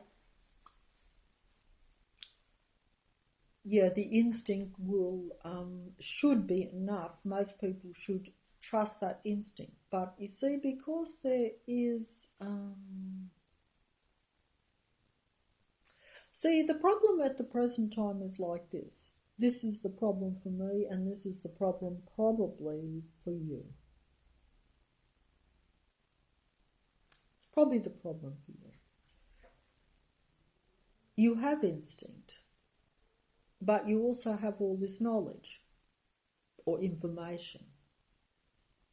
You agree maybe with me that it's a matrix. You may have even experienced the negative of the matrix, in which case you know it to be so. You know, even if it's all part of your own madness, if you feel pain, you feel it. So it doesn't matter whether someone else doesn't agree with you or doesn't feel that or is of the matrix and the instigator of it. So naturally they're going to be in denial of it anyway, because they're going to be part of the reality that your, fantasy, or you're out of touch, or that you're,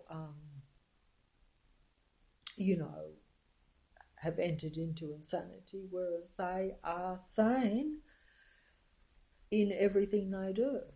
They, of course, know that they are really not sane. Or do they? No, probably not. I cannot speak on that, but I think that many people of the Matrix live like the God entity in the past, in the moment, in the past. This is very hard to explain.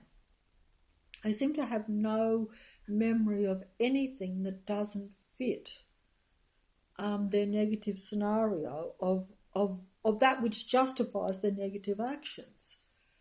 That's how I see it. But they also are still living in the past. The bitterness, the anger at they have been wrong. They have been, it should be the other way around. Human beings are limited. Well, of course, psychopaths are human beings who've just been limited and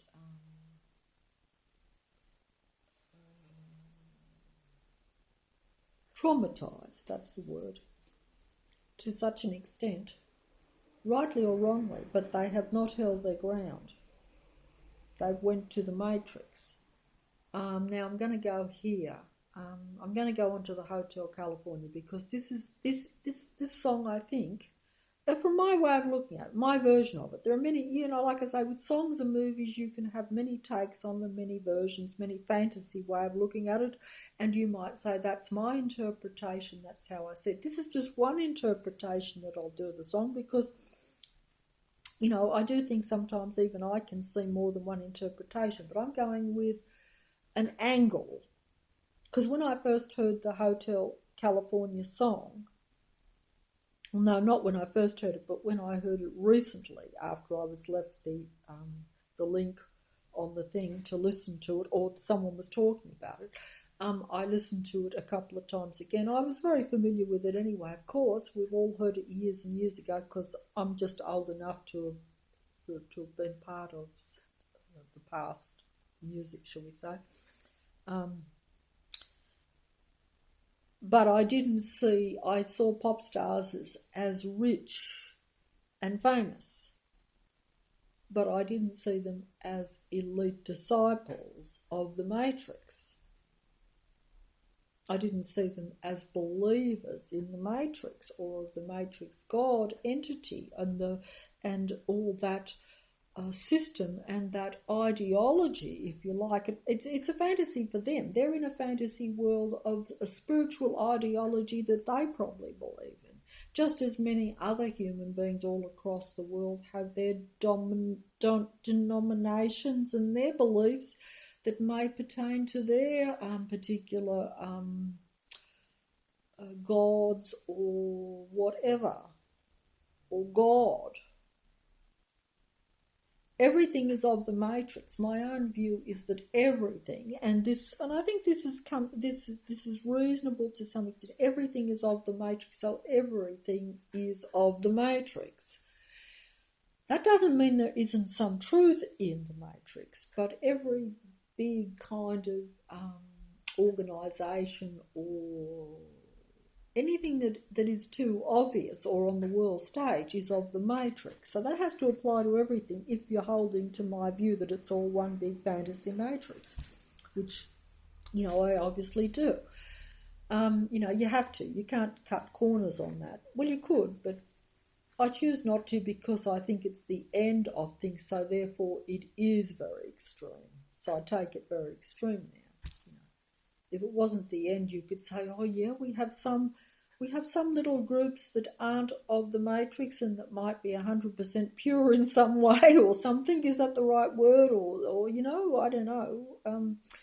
Whereas others are more contaminated because they're, and that's a matter of opinion too. Because don't forget, as I've said before, the matrix,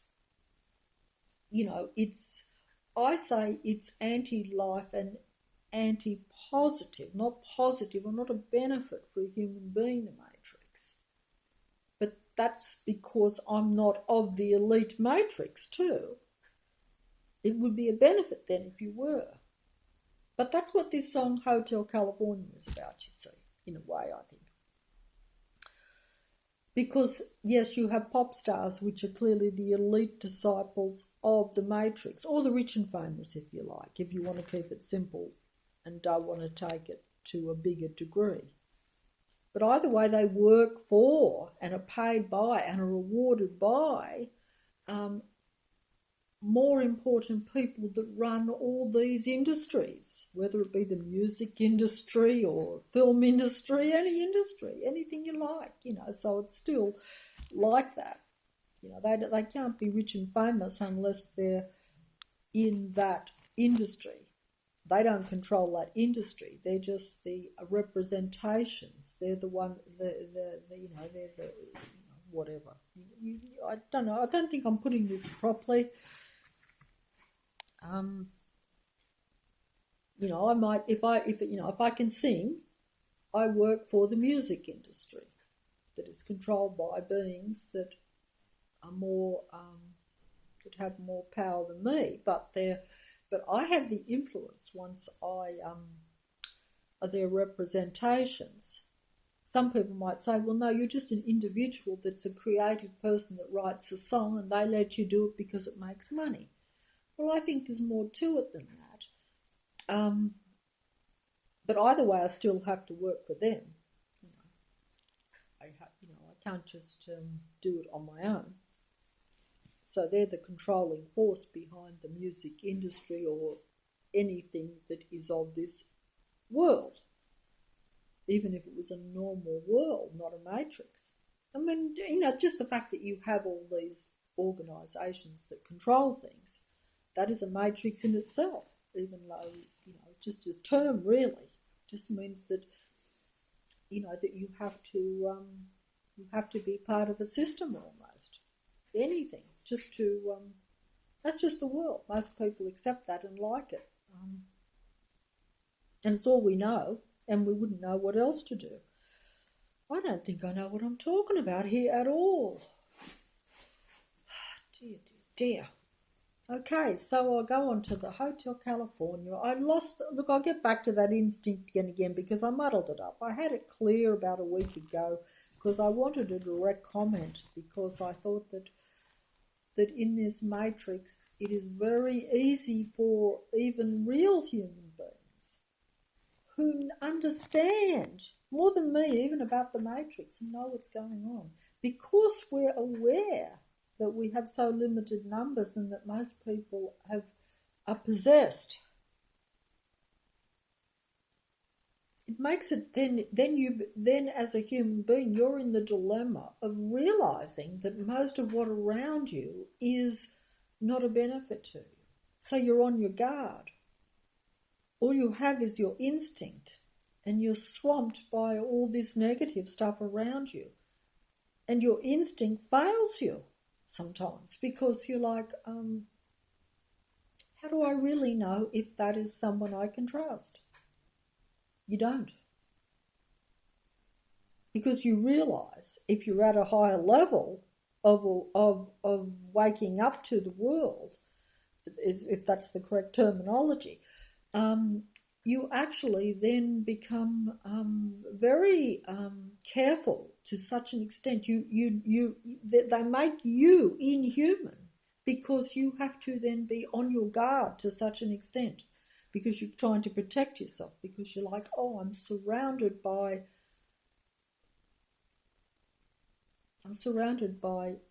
possessed people. And these people are possessed by negative spirits. So you're like, you're more on guard. You're not out there like you would normally want to be or should be, or like I was ready to be when the Matrix came down. Because I was like, now I'm going to open up. Now I know, yes, I became aware. I'm like, oh yes, I realised that there's a lot of psychopathic people, narcissistic people, that I'd mainly encountered. I still thought the statistics at that time, and I've emphasised this, was about 20. I realised that the real statistics of about 2 to 3% were way off, because I knew that I had encountered more than that. I even knew that around me, even at that early stage, that most of what around me was psychopathic. But I thought, hey, I'll just ignore it, because, I just won't get involved with that. I didn't realise that it was a matrix and that you cannot walk away once it comes down. It won't be a question of, oh yes, I'll keep to myself. I won't like in the past get personally involved with psychopathic people. I'll be aware, and so I shall. And if you are nice to them and don't get involved, because most psychopathic people only, they want to. They need to have your consent to engage in a relationship. But if you're dealing with psychopathic people who are of the matrix, but they're not interested in a relationship, but they're part of the matrix to where they can make your life very difficult and very uncomfortable, and they can be intrusive, even though you haven't invited them in. Because by that I mean that,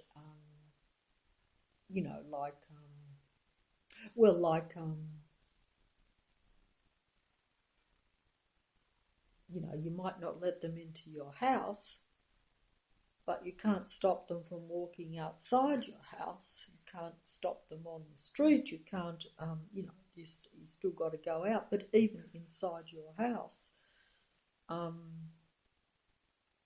because we're in a matrix, and because everything is frequency, vibration and energy, which I've rambled on about before, even though I don't have a clue what I'm talking about and have no real scientific knowledge of any of these things, but I believe this, and it is a reality anyway, just that we don't naturally understand it. And also you haven't got, you can't,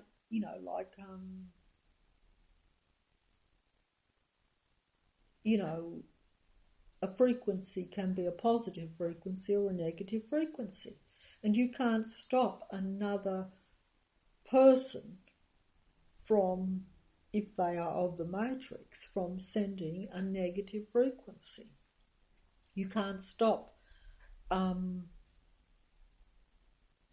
negative energy from being directed at you by negative people or possessed people who are possessed by negative spirits, negative technical spirits who use technology, use the frequency, vibration and energy principle, if you like, or reality.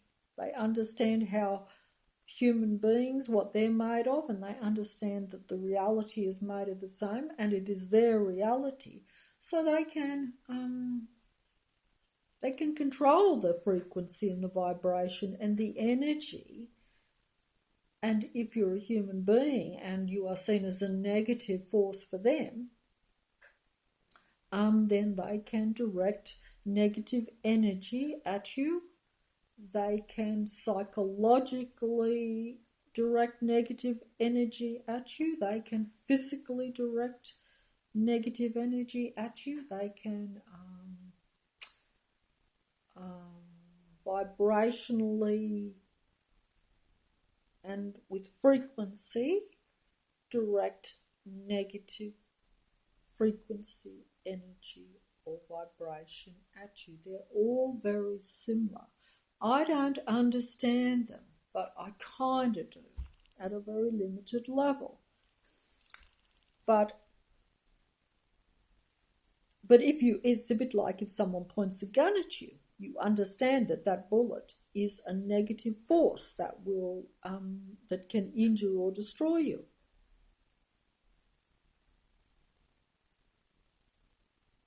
You know, you understand that if someone abuses you, you know, at an emotional or mental level, and restricts you and makes your life difficult, that is negative. That's a negative frequency too. It's just that all these things you can see the gun and the bullet, but you can't see all negative frequency, vibration, or energy. They are all used against a human being, so they are an enemy of a human being. They are the weapons of the Matrix.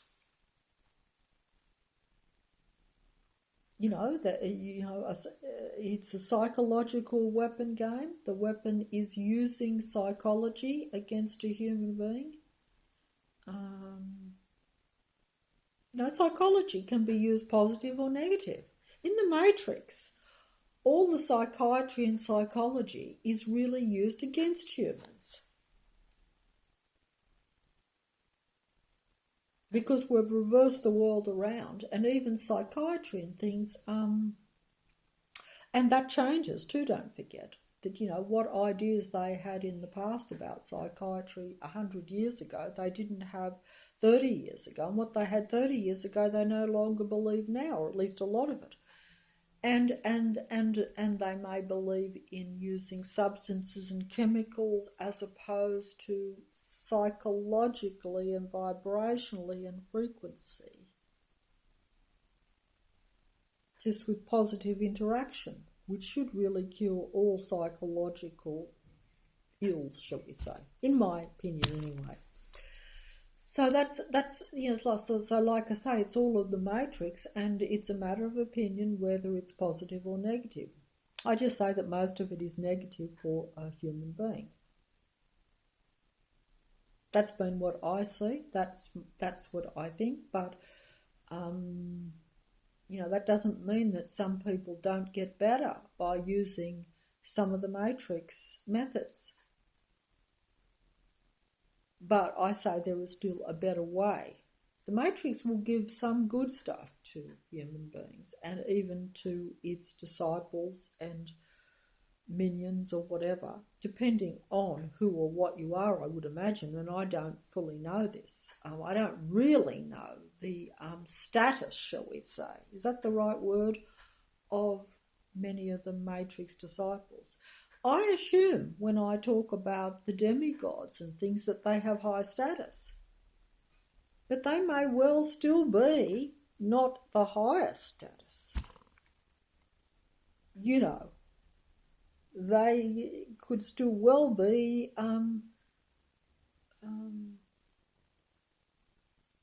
controlled demigods. They get more benefits than yourself.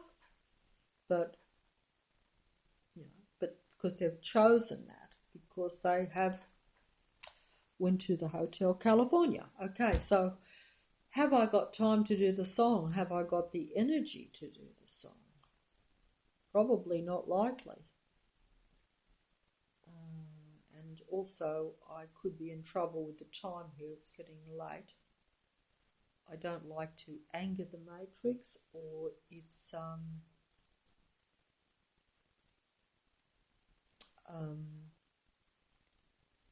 people, shall we say, because don't forget that people of the Matrix now, like I say, if you have large amounts of people who are psychopathic, narcissistic, they don't care to, they expect you to play for them, not for yourself. So consideration has to always be that they have to be treated as though they are the true gods of this world in a way, even though most of them are really still probably playing for the Matrix and the Matrix God, regardless of whether they directly understand this or worship it. You know, it's one thing to consciously make a choice to go into the Hotel California, like the song, and to know what you're choosing.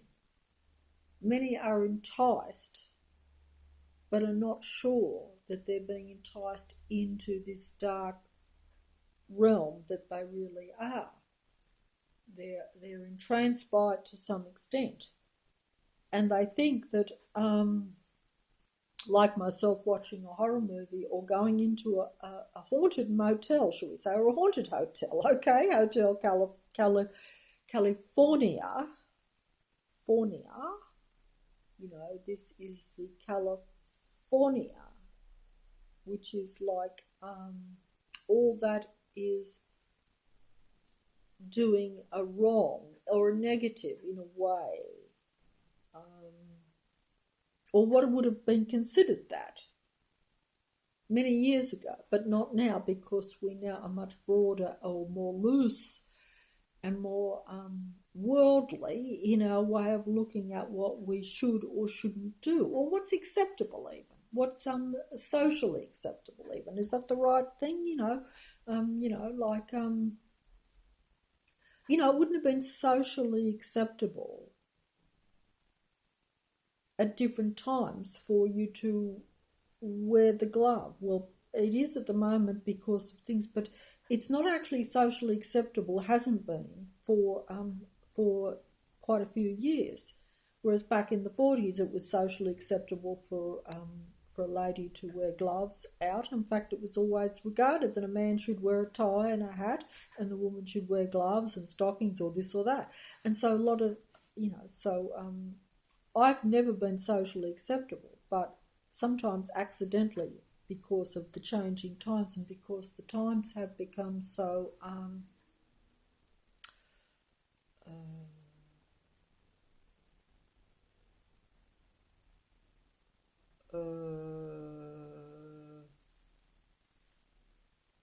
changed, and everything turned around, and what was once acceptable is not, and what is now acceptable was not acceptable in the past. So it's like that. I don't think I'm making sense here. I'm not. But, oh dear. Just 1 second, please. Oh.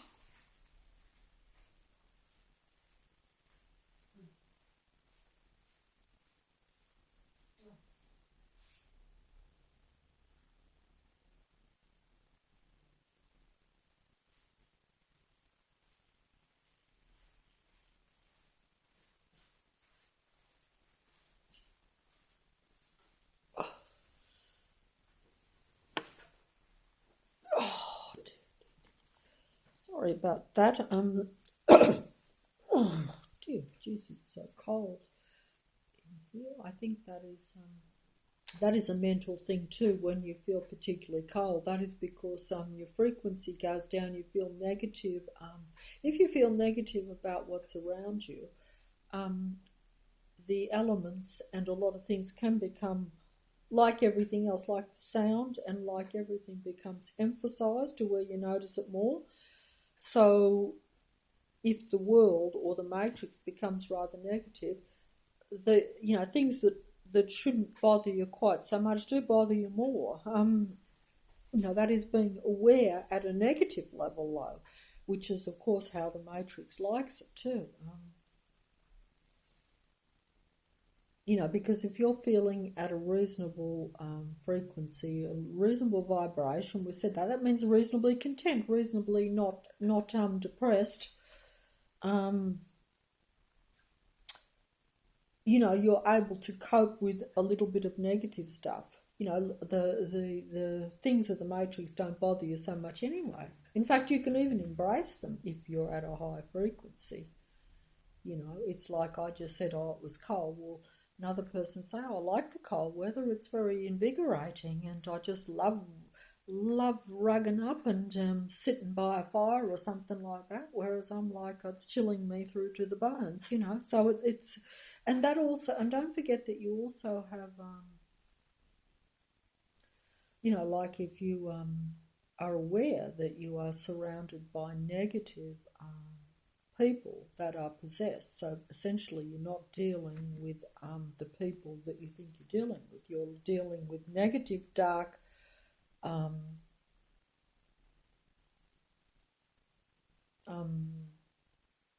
spirits, if you like.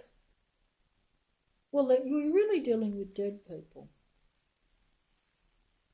So, you know, like if you sort of are like myself, to where I now see myself as almost in the land of the dead, and most people around you not only dead, actually it'd be better if they were lifeless and inactive, but they are dead spirits that are highly active. So they have no life in them, but they're very active in a negative way. You know, they feed off your energy and your life, and then they, in turn, direct negative energy at you, back to you. After you've given them the positive life source, they then will direct negative frequency, vibration, or energy back at you, which is destructive to you. So that's kind of how, that's why I say you're in the land of the dead, but it's not like you can just say, oh, well, you know, maybe I'm 3/4 dead, but they're totally dead, but okay, I'll just ignore it. It doesn't quite work that way, because, you know, they've drained, the little bit of life that's left in you is being drained by them to give them sustenance and to keep them going, really. And then they direct that life force, which has then become negative energy. So you're getting direct energy back at you from a negative possessed person that is really a dead, dark spirit. That actually sounded all right. Sounded impressive. I'm not sure if it actually made sense, but but it kind of is. Even if it's not 100% true, there's some merit to it. There's elements that are physically and mentally true. It just depends on how far you want to take the fantasy, okay? And I have to use words anyway. And, you know, like what is living, what is dead. You know, you can't tell by looking at it. It all looks as though it's all alive. You know, if someone's really negative and anti-life, you know, they have lost their spirit in a way. They've lost certainly the positive spirit, or the some people would say the love spirit. You know. And that's why we're in the land of the dead, because there's very little of that left. And that's because, you know, if you are a human being, you're meant to have that life source, that life force coming to you from outside of the matrix, because there is none of that in the matrix for you. Because the matrix is of the matrix, which is a different, it's a different realm, it's a different life force. It's a negative life force. It's the exact opposite to a human being in a way. I can't put it any other way, but it's just like a different species, okay? And so different species, you know, they might cohabitate, but they are not beneficial to one another, as I've said before. In fact, if one is a predator and another is an innocent life force, if they're in this land of the dead or this negative realm, the others, you know, you are being surrounded by predators, by vampires. Any of those words. You know, you are not there to nourish yourself. You are there to nourish the vampire or the predator. You're food for the predator. The predator is this technological earth matrix that feeds off you mentally, physically, emotionally, psychologically, and everything that is human about you is used by the Matrix to make the Matrix flourish, more interesting, more fascinating, and more entrancing, more enticing for the other human beings. So they will keep playing. They will believe in it. That's how it works, I think. I think that's how it works. It doesn't work that way for everyone. You know, some are part of it, they're aware of it. Others are a bit a part of it, a bit aware of it. Some are totally unaware of it. But most are working for it. Most are part of it directly or indirectly, as far as I can see anyway. And most buy in it to some extent because there's little else to buy into. You know, if you're not part of the Matrix, you're ostracised, really. And you won't be protected by the Matrix. And but either way, I've gone off the track here. I don't think I made any sense there at all.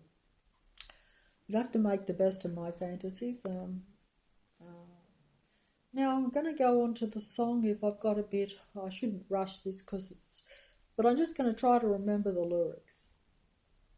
And it was left for me by someone, so, you know, I wasn't asked to make the video, but I will, you know, it is a song worth, all the songs are of the Matrix. See, the way I see music now is that all music, of course, is of the Matrix. All world music. Unless you're just singing to yourself and you're not singing it to anyone. But it's still of the Matrix because the Matrix will grab it, because the Matrix is all one thing now. It's intruded into our minds, into our reality. There's no separation anymore. That's why I say it makes no difference if I make a video, because I don't think that making videos is positive. But if one person gets a little bit of something out of it, even just to know that they haven't, even just this idea that there's other human beings that aren't all of the Matrix, then, you know, I don't mind doing it just for that reason. That's the only valid reason, because the videos themselves are just one big. As you can see, I don't stick on the track even. I could do better, but I don't. So I should do the best for the few human beings that might be there, as opposed to feeding the Matrix. But instead that's why I say it's the checkmate, because, like I was saying that, it doesn't matter in a way. Maybe it does matter, maybe it doesn't matter. Look, I don't know. It's kind of all been played, so some people might say it doesn't matter. Because, like a lot of us think you're supposed to try to change this Matrix. I've always said to balance it out a bit, get it back into sync somehow. It's gone haywire in one direction. That's not about taking over a Matrix. The Matrix itself wants to take you over, and has, and does. But it's just about making it livable for all. But that's not how the Matrix works. That's not how it is, because of the times and because of a whole lot of reasons which you may know more than me. Depends on what you believe in to some extent.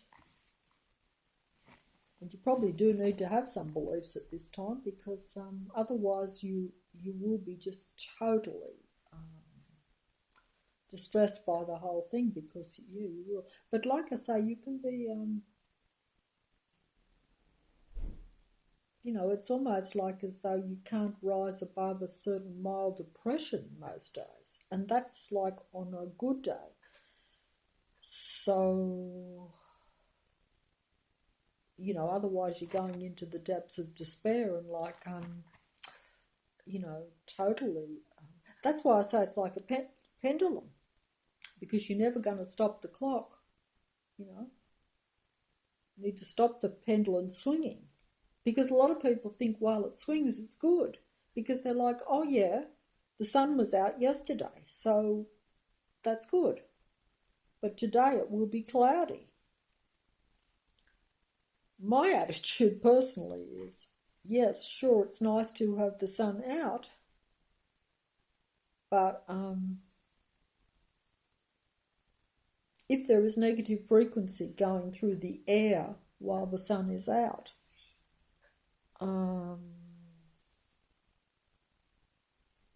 but I get it that it's better than nothing. I get that if someone says to me, look, you're being too negative, it's still a positive. Yes, I agree. But hey, that's, the matrix does get to you. It does. So, but it is very hard to enjoy even the few simple things that might be left to a human being, that they themselves might even be due to good frequency and vibration, helping to, occasionally, bring a little sunshine, as they say, into your life on a day. The sun and the moon might be out some days and nights, and you might say that's better than nothing. That's good. But like I say, you're not enjoying it at full potential. So you're never overriding the matrix. That's what I meant by the checkmate thing. So it's not about it being all over, but it is about that frequency is never going to totally override the matrix. It just becomes, circumstance, even, because this is not about saying, this is not about talking about the limitation of a human being. Yes, we are all limited. I've already said limited to so little. But even if you were a powerful human being in a matrix, you've still got huge numbers against you. You may be able, if you were a really powerful human being with abilities a little bit more intact and functioning at a higher frequency, in other words, not letting the matrix get to you as much as what it wants to. How you do that, I'm not sure, but if you are able to do that, you're still looking at, you may be able to bring a little ray of sunshine. The sun might shine a little bit for you that day.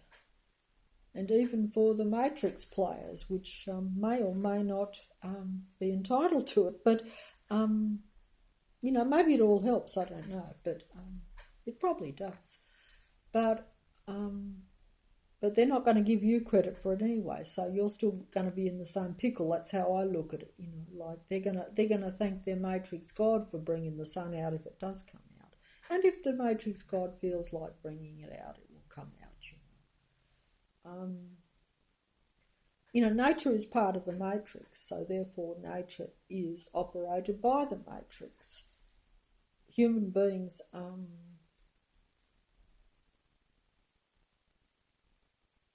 When I first started making these videos, I became aware that there was an influence there that nature had a connection more with human beings. But you see, that is, that's something that I see less of now. And like I say, the matrix, through technology, I think, through technology has took control of nature. So therefore, any vibrational influence or any frequency vibrational effect that positive human beings could have on even nature is going to be limited or counteracted by the technical matrix, which can technically affect nature and can technically control nature because it is their matrix, because it is the end game scenario of this reality. So you see what I'm trying to say? So and that's why I said the TikTok and the kind of checkmate thing, because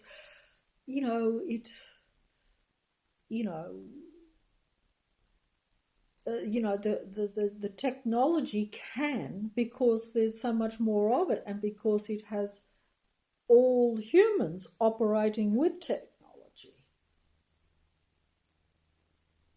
It's not about saying that even a really higher form of human being, it's not about being critical of that. It's just about the astronomical opposition. It's just not.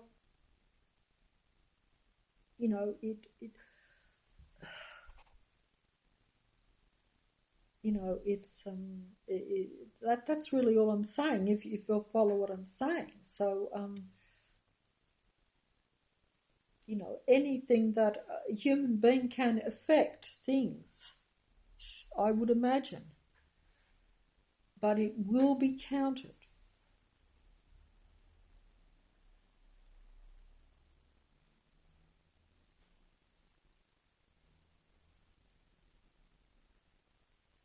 The human being is much more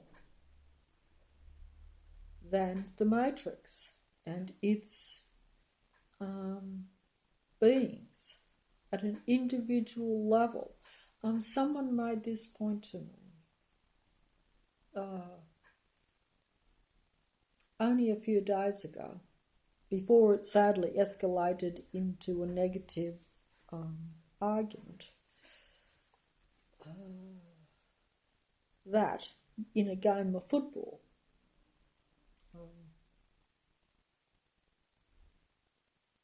you could have two players. You could have a very small footballer of tiny stature, and then you have this larger, more powerful footballer that can run really fast. And this point was made to me, like, if you put this smaller footballer, who is actually probably regarded as one of the best footballers in the game, not by virtue of their individual strength or power or speed or skill, but by their strategy, by their knowledge of the game, by them being able to direct other players to play all at their good level. This is like the Matrix. It is a strategy game by vast minions against individually, singularly more stronger people. But it's so it's just like this. So this person sort of said to me, like, if you had this really powerful, fast, they use their names because we're familiar with the names, against this other player that is regarded as the top player. But if you just put them one-on-one against one another, the big, strong, fast fella would just knock the other fella clean over.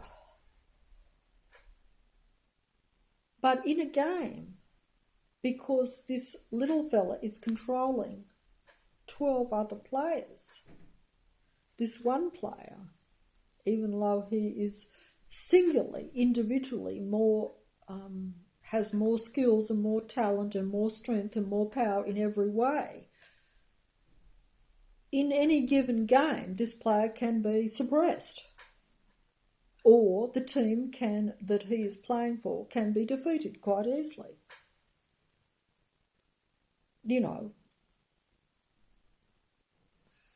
I don't think I put that properly.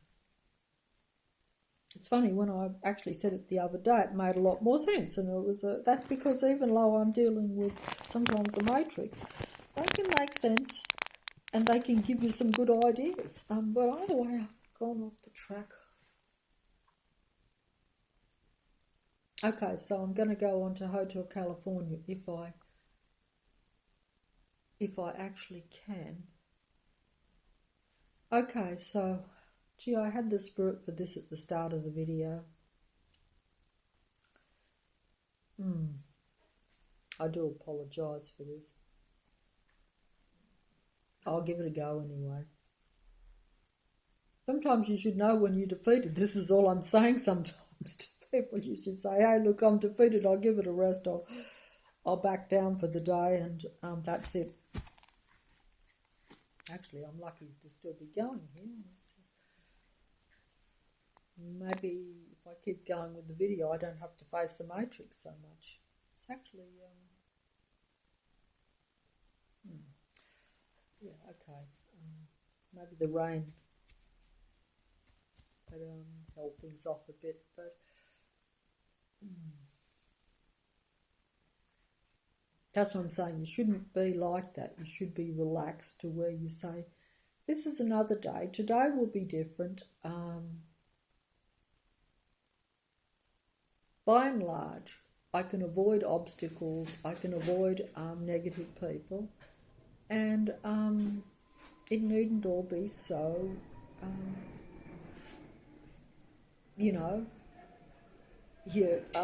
checkmate type of thing. But, in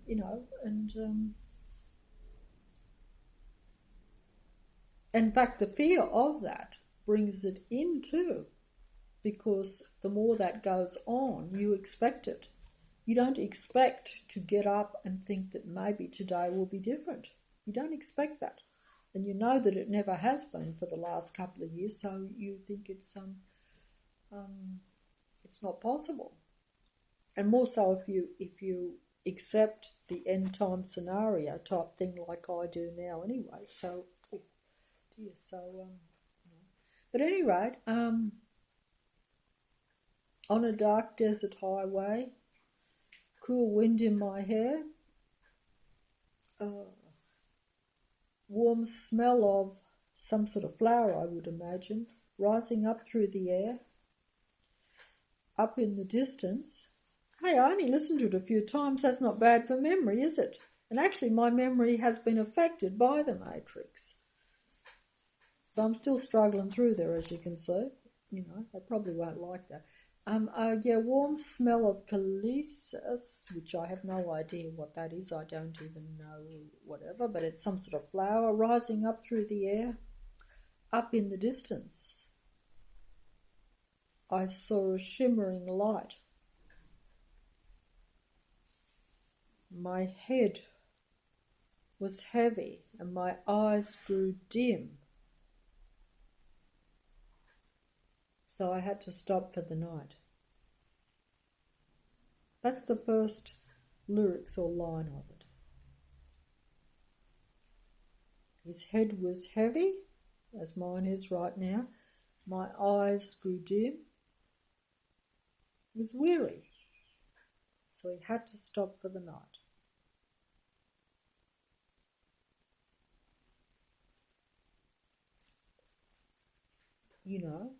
He was weakened.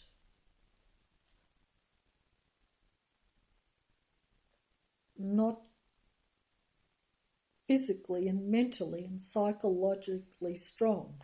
Not high vibration, not high frequency. Just temporarily.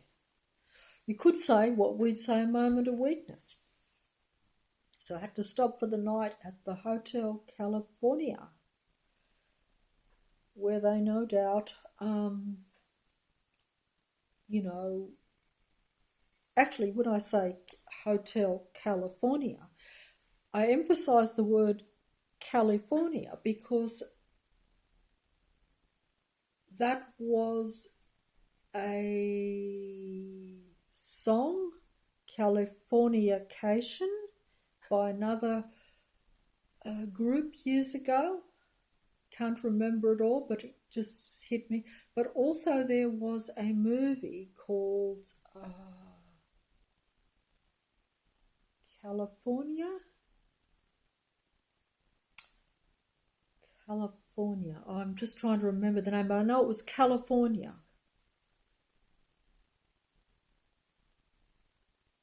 For some reason, I think I've got that slightly wrong, but it was California. But this movie, oh, I've diverged again. I couldn't help it. I'm so sorry. But this movie, California, this is a movie worth looking at. It is a movie that I watched for the wrong reasons. I thought it had a good cast, and I just saw the title. I had no idea what I was going to be watching until I was already, like Hotel California, drawn into it. And it was well acted, and it did get you in. But it was a movie that after I watched it, I thought, oh, how awful.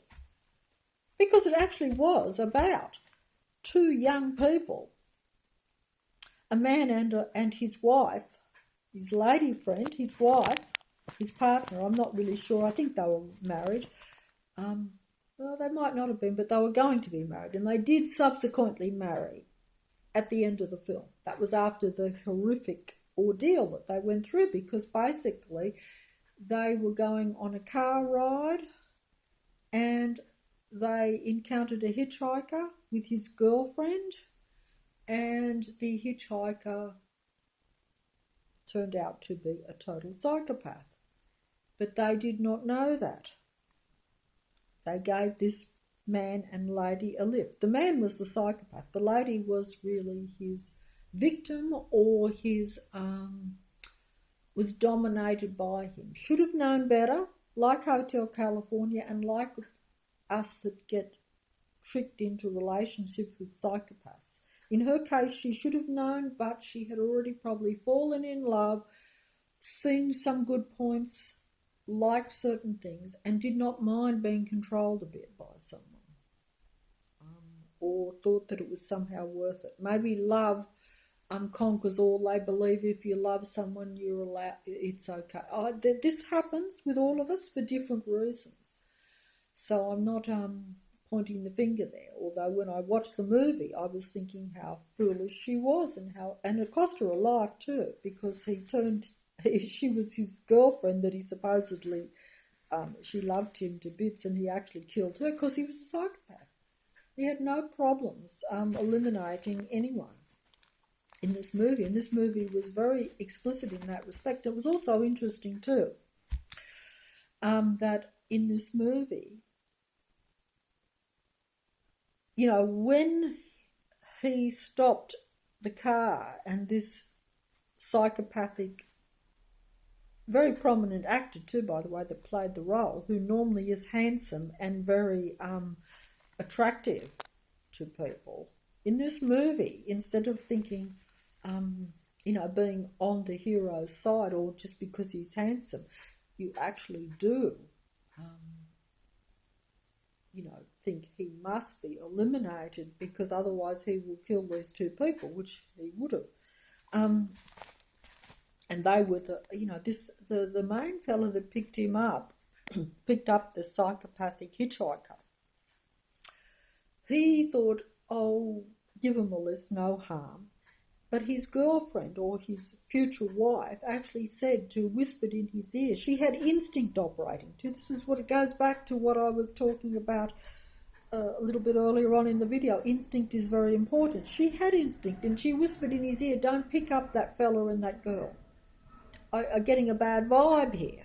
She said that to him, and he's like, oh, don't be ridiculous. They're just two people. Wouldn't hurt to and they insisted too. They were very overbearing in pleading with them to take them, And he said, oh, look, what harm can there possibly be? There's two of us, and we'll just take them.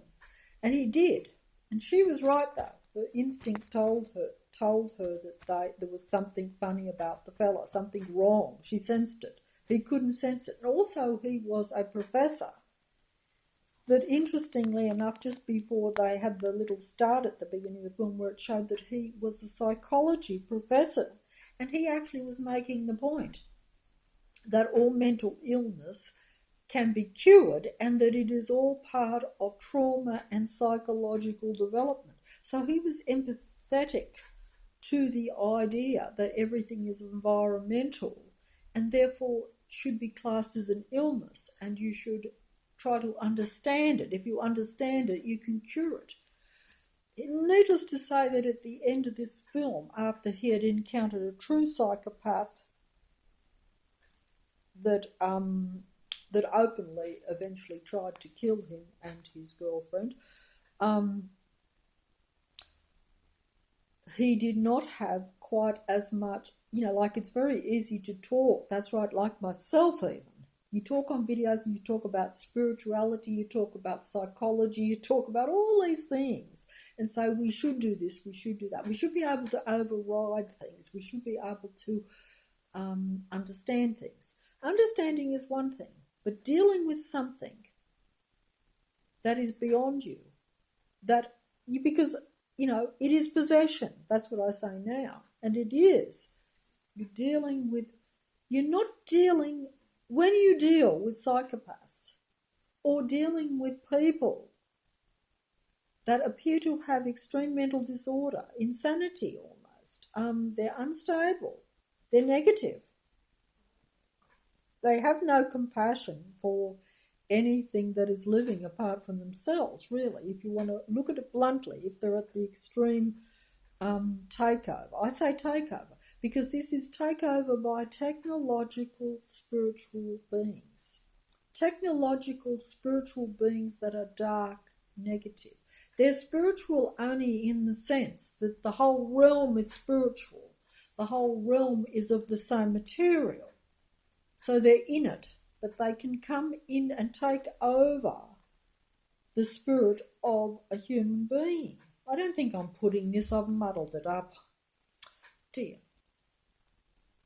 So you're not dealing with a human being that is just psychologically traumatized or stressed or needs guidance or needs to understand their situation. You are dealing with two beings, you see. That's the difference.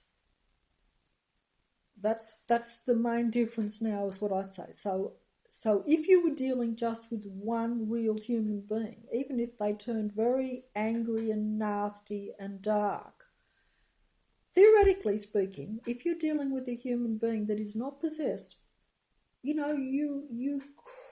should be able to deal. Yes, you should be able to understand that enough if you've got the knowledge or the you've looked into it, you've experienced it. You think like myself that I'm pretty good at this now. You get almost confident that way and think, I can deal with this. I actually could take this on. And hey, if the worst comes to the worst, they can't do me any harm because I'm aware of it. Like I thought when I woke up to the Matrix, but mainly to other people. I thought I can just avoid psychopathic people. And I thought most of them are not going to be killers anyway. Didn't actually realise that some of them actually can be. Like this fellow when he picked up the hitchhiker. He's probably thinking, well, even if he's a bit of a naughty dude, what can he really do? He's not really going to kill me because he has no reason to. But, psychopaths don't need a reason. Just as this Matrix doesn't really need a valid reason. Their reasons are in their own past. Their grudges. Their inability to let go of past events or past, what they see as past transgressions against them, past injury to them. They feel that they are justified. Like that song that I mentioned in one of my old videos, they're justified and they're ancient. They feel they're justified in all their actions because they feel they're wrong. A lot of people are like that. Sometimes you get that even in this reality now where certain groups or certain people even have experienced a bad history. They're like, we're justified now in taking over and getting our rights back. Almost to the extent of taking someone else's rights away. Because they're like, we've been wronged in the past, so now we're entitled to overcompensation. but it's still living in the past because the people they're dealing with now might not think about them the same way as the people in the past. Anyway, they don't. So actually they should have let it go. They should say it's terrible that we're wrong, but hey, we're in a matrix, so we're all wrong, really. It's just a game. We're all tricked that way. There is no real injustice to any individual, groups or human beings. It's an injustice to all human beings. All human beings will have injustices, if that's the right word. Assuming you even believe in justice, or you think that the scale should be balanced, or there is this, because this is how it gets you in the end. You end up thinking so strange and not knowing. But essentially, yeah, there will always be injustices against a real human being. It has nothing to do with groups or where you come from, or whether you've got pink hair or red hair or black hair or white hair or whatever. Makes no difference. It's just that some get advertised more and come out into the open, but it's against all. If you're a real human being, you will have injustice against you because you are in an unjust matrix if you're a human being, because you are not of the matrix. It is a different, it's a predator against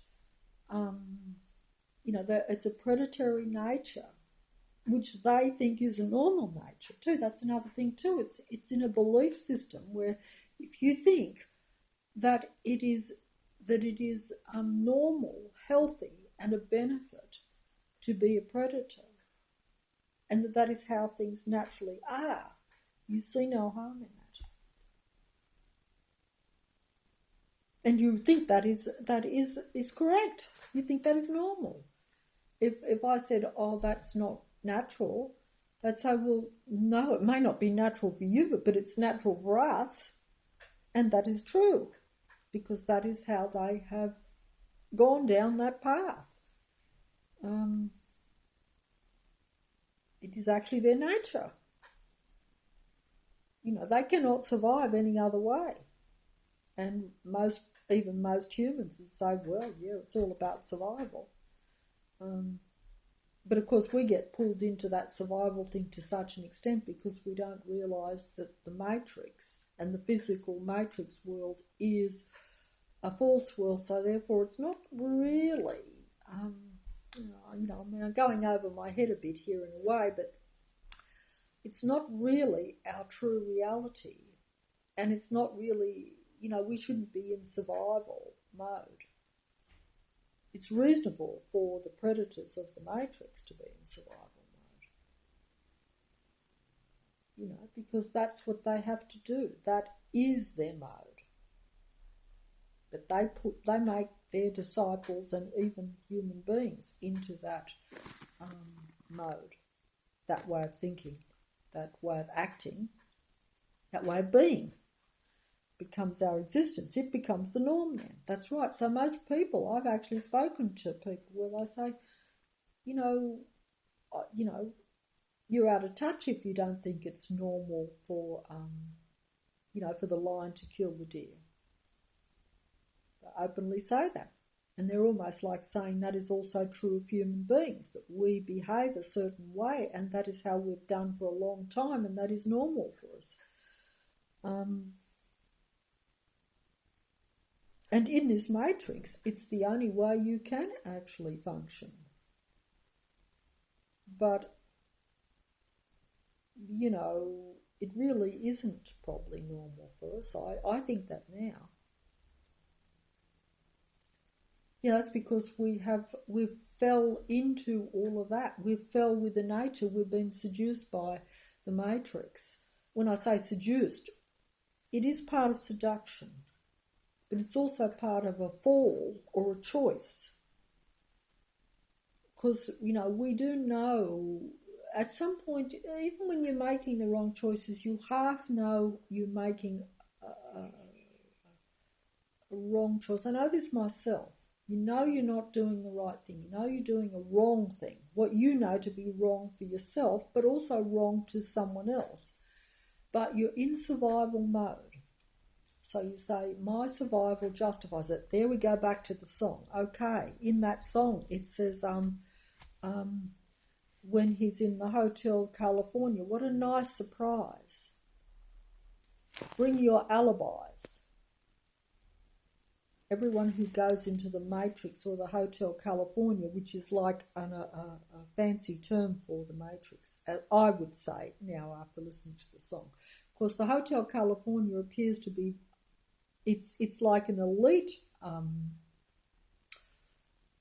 bit of a paradise or hell, as the song says, for some disciples who decide to go with the Matrix God, who are seduced by it and who like it. They can't resist it. I don't think I put that correct. But bring your alibis, yeah. We all have our alibis. I've got my alibis. Alibis means your excuses, your reasons for why you did something that you know is not good.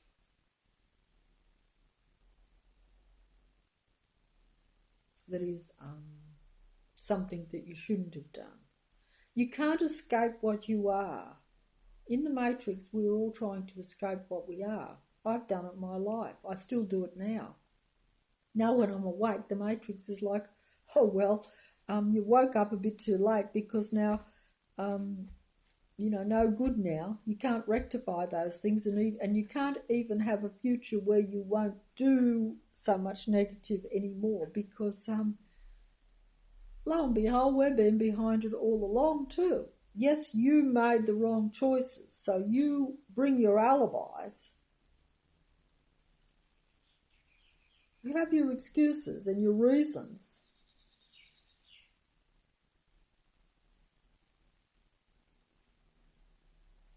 And yes, you were set up, but you still had your own choice. And if you had been a correct human being and not so seduced by us, by the dark side, shall we say, you would have made the correct choice, and so then you would not be in the Hotel California and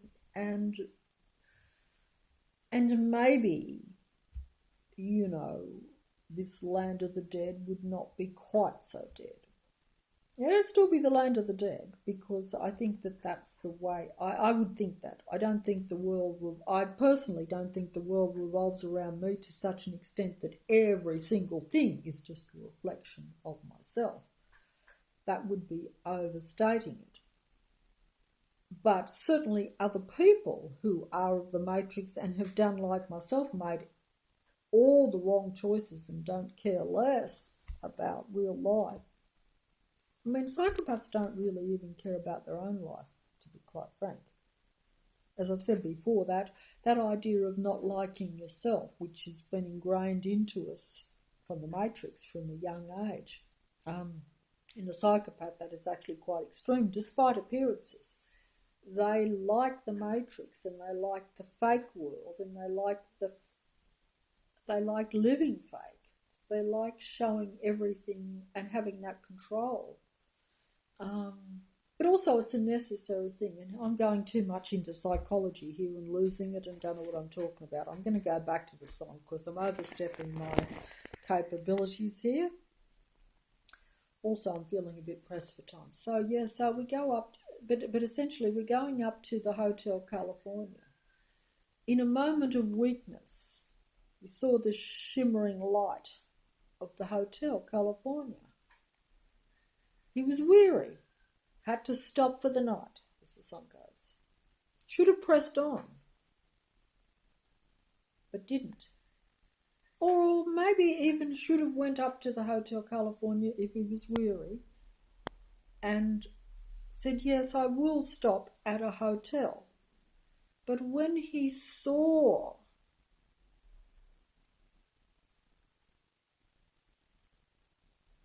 I'm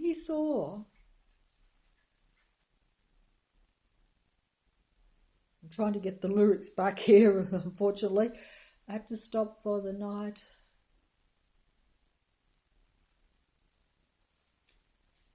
There she stood in the doorway. There she stood in the doorway.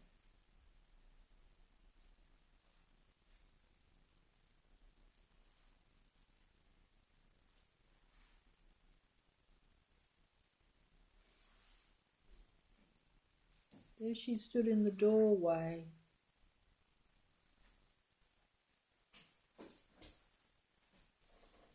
I've lost the lyrics. But essentially, there she stood in the doorway. Oh, there she stood in the doorway. It's coming back to me. Oh, this is terrible. There she stood in the doorway. I heard the mission bell.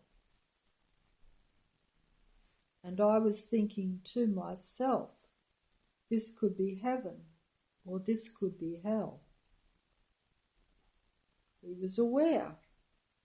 He heard the mission bell.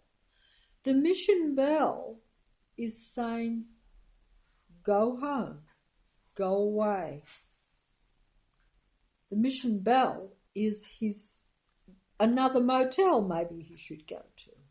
But he should not stop here at the Hotel California. The mission bell is saying, I heard the mission bell, and then I was thinking to myself, this could be heaven or this could be hell. But it's alluring him, it's attracting him. It doesn't matter. Even the idea of heaven and hell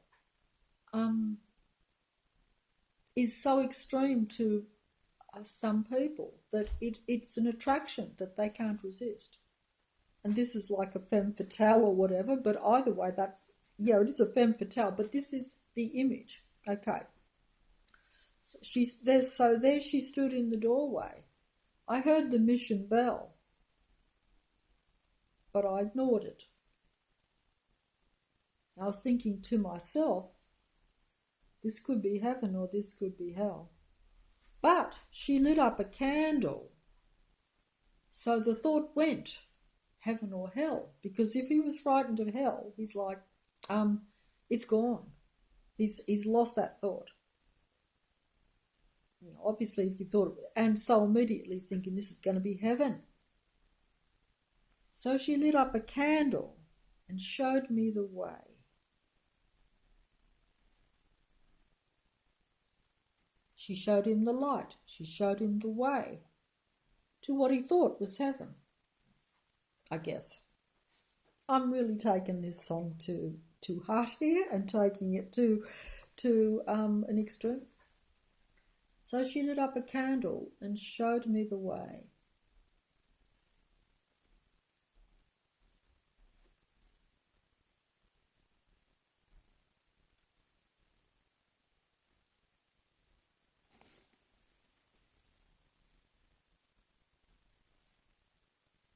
I've lost the lyrics again. See, I haven't got them in front of me. It's not bad for memory, but also I haven't got the music going in my head because I'm distracted and I'm lost the whole thing. So she lit up a candle and showed me the way. I've got the Matrix has got me because I'm getting the wrong lyrics going into my head. See, they infiltrate, that's the mind parasite, because you only have to lose your mood a little bit or your train of thought or your positive concentration. Of course, I'm blaming it all on the Matrix. It could just be, either way, even if my memory's not great, it's the Matrix because, they bring the frequency down and they can kill off your brain cells because then the negative energy can come in. And that's destructive to the physical temple. The temple, which is the body. Our body can be destroyed or contaminated or affected by the Matrix, by the negative energy. So then you have a less than functioning, mind or body. And that's actually the truth, putting it that way.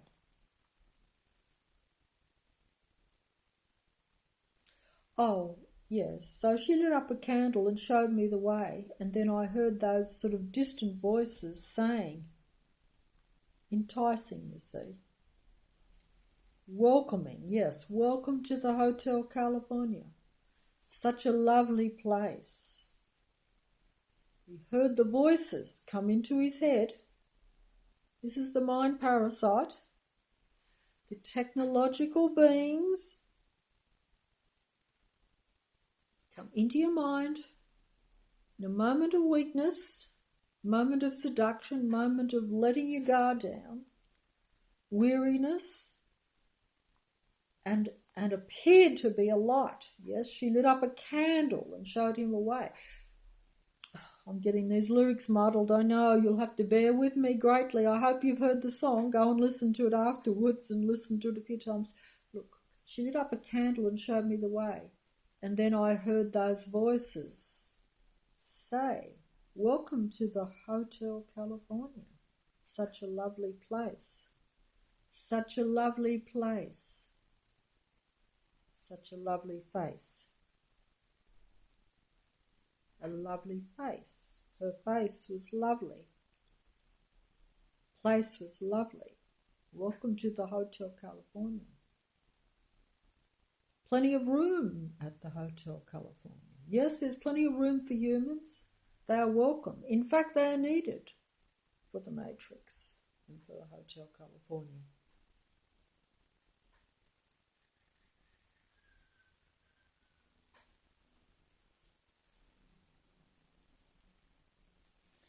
Any time of year you will find us here. They are always waiting for you. They are always wanting you to come to the Hotel California. They are always wanting to seduce you. They are always wanting you to be part of the Matrix. Always there. But it is up to you whether you're weary enough to stop for the night and to be seduced by the face, such a lovely face. But here we now have the description of the face, or there she stood in the doorway, or the lady, or the person.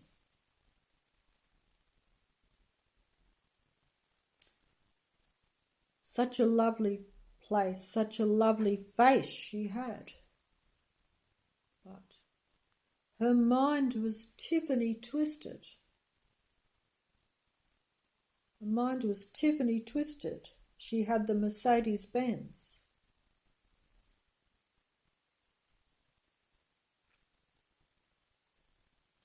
And she had a lot of pretty boys that she called friends. So her mind was Tiffany twisted. She had the Mercedes Benz. She had all the goodies. She had a nice car. She had all the attractive features of the Matrix, all the physical goodies of the Matrix as well. And she is of the Matrix. She's a goddess of the Matrix. Her mind is Tiffany twisted. What does that mean? Mind is Tiffany twisted.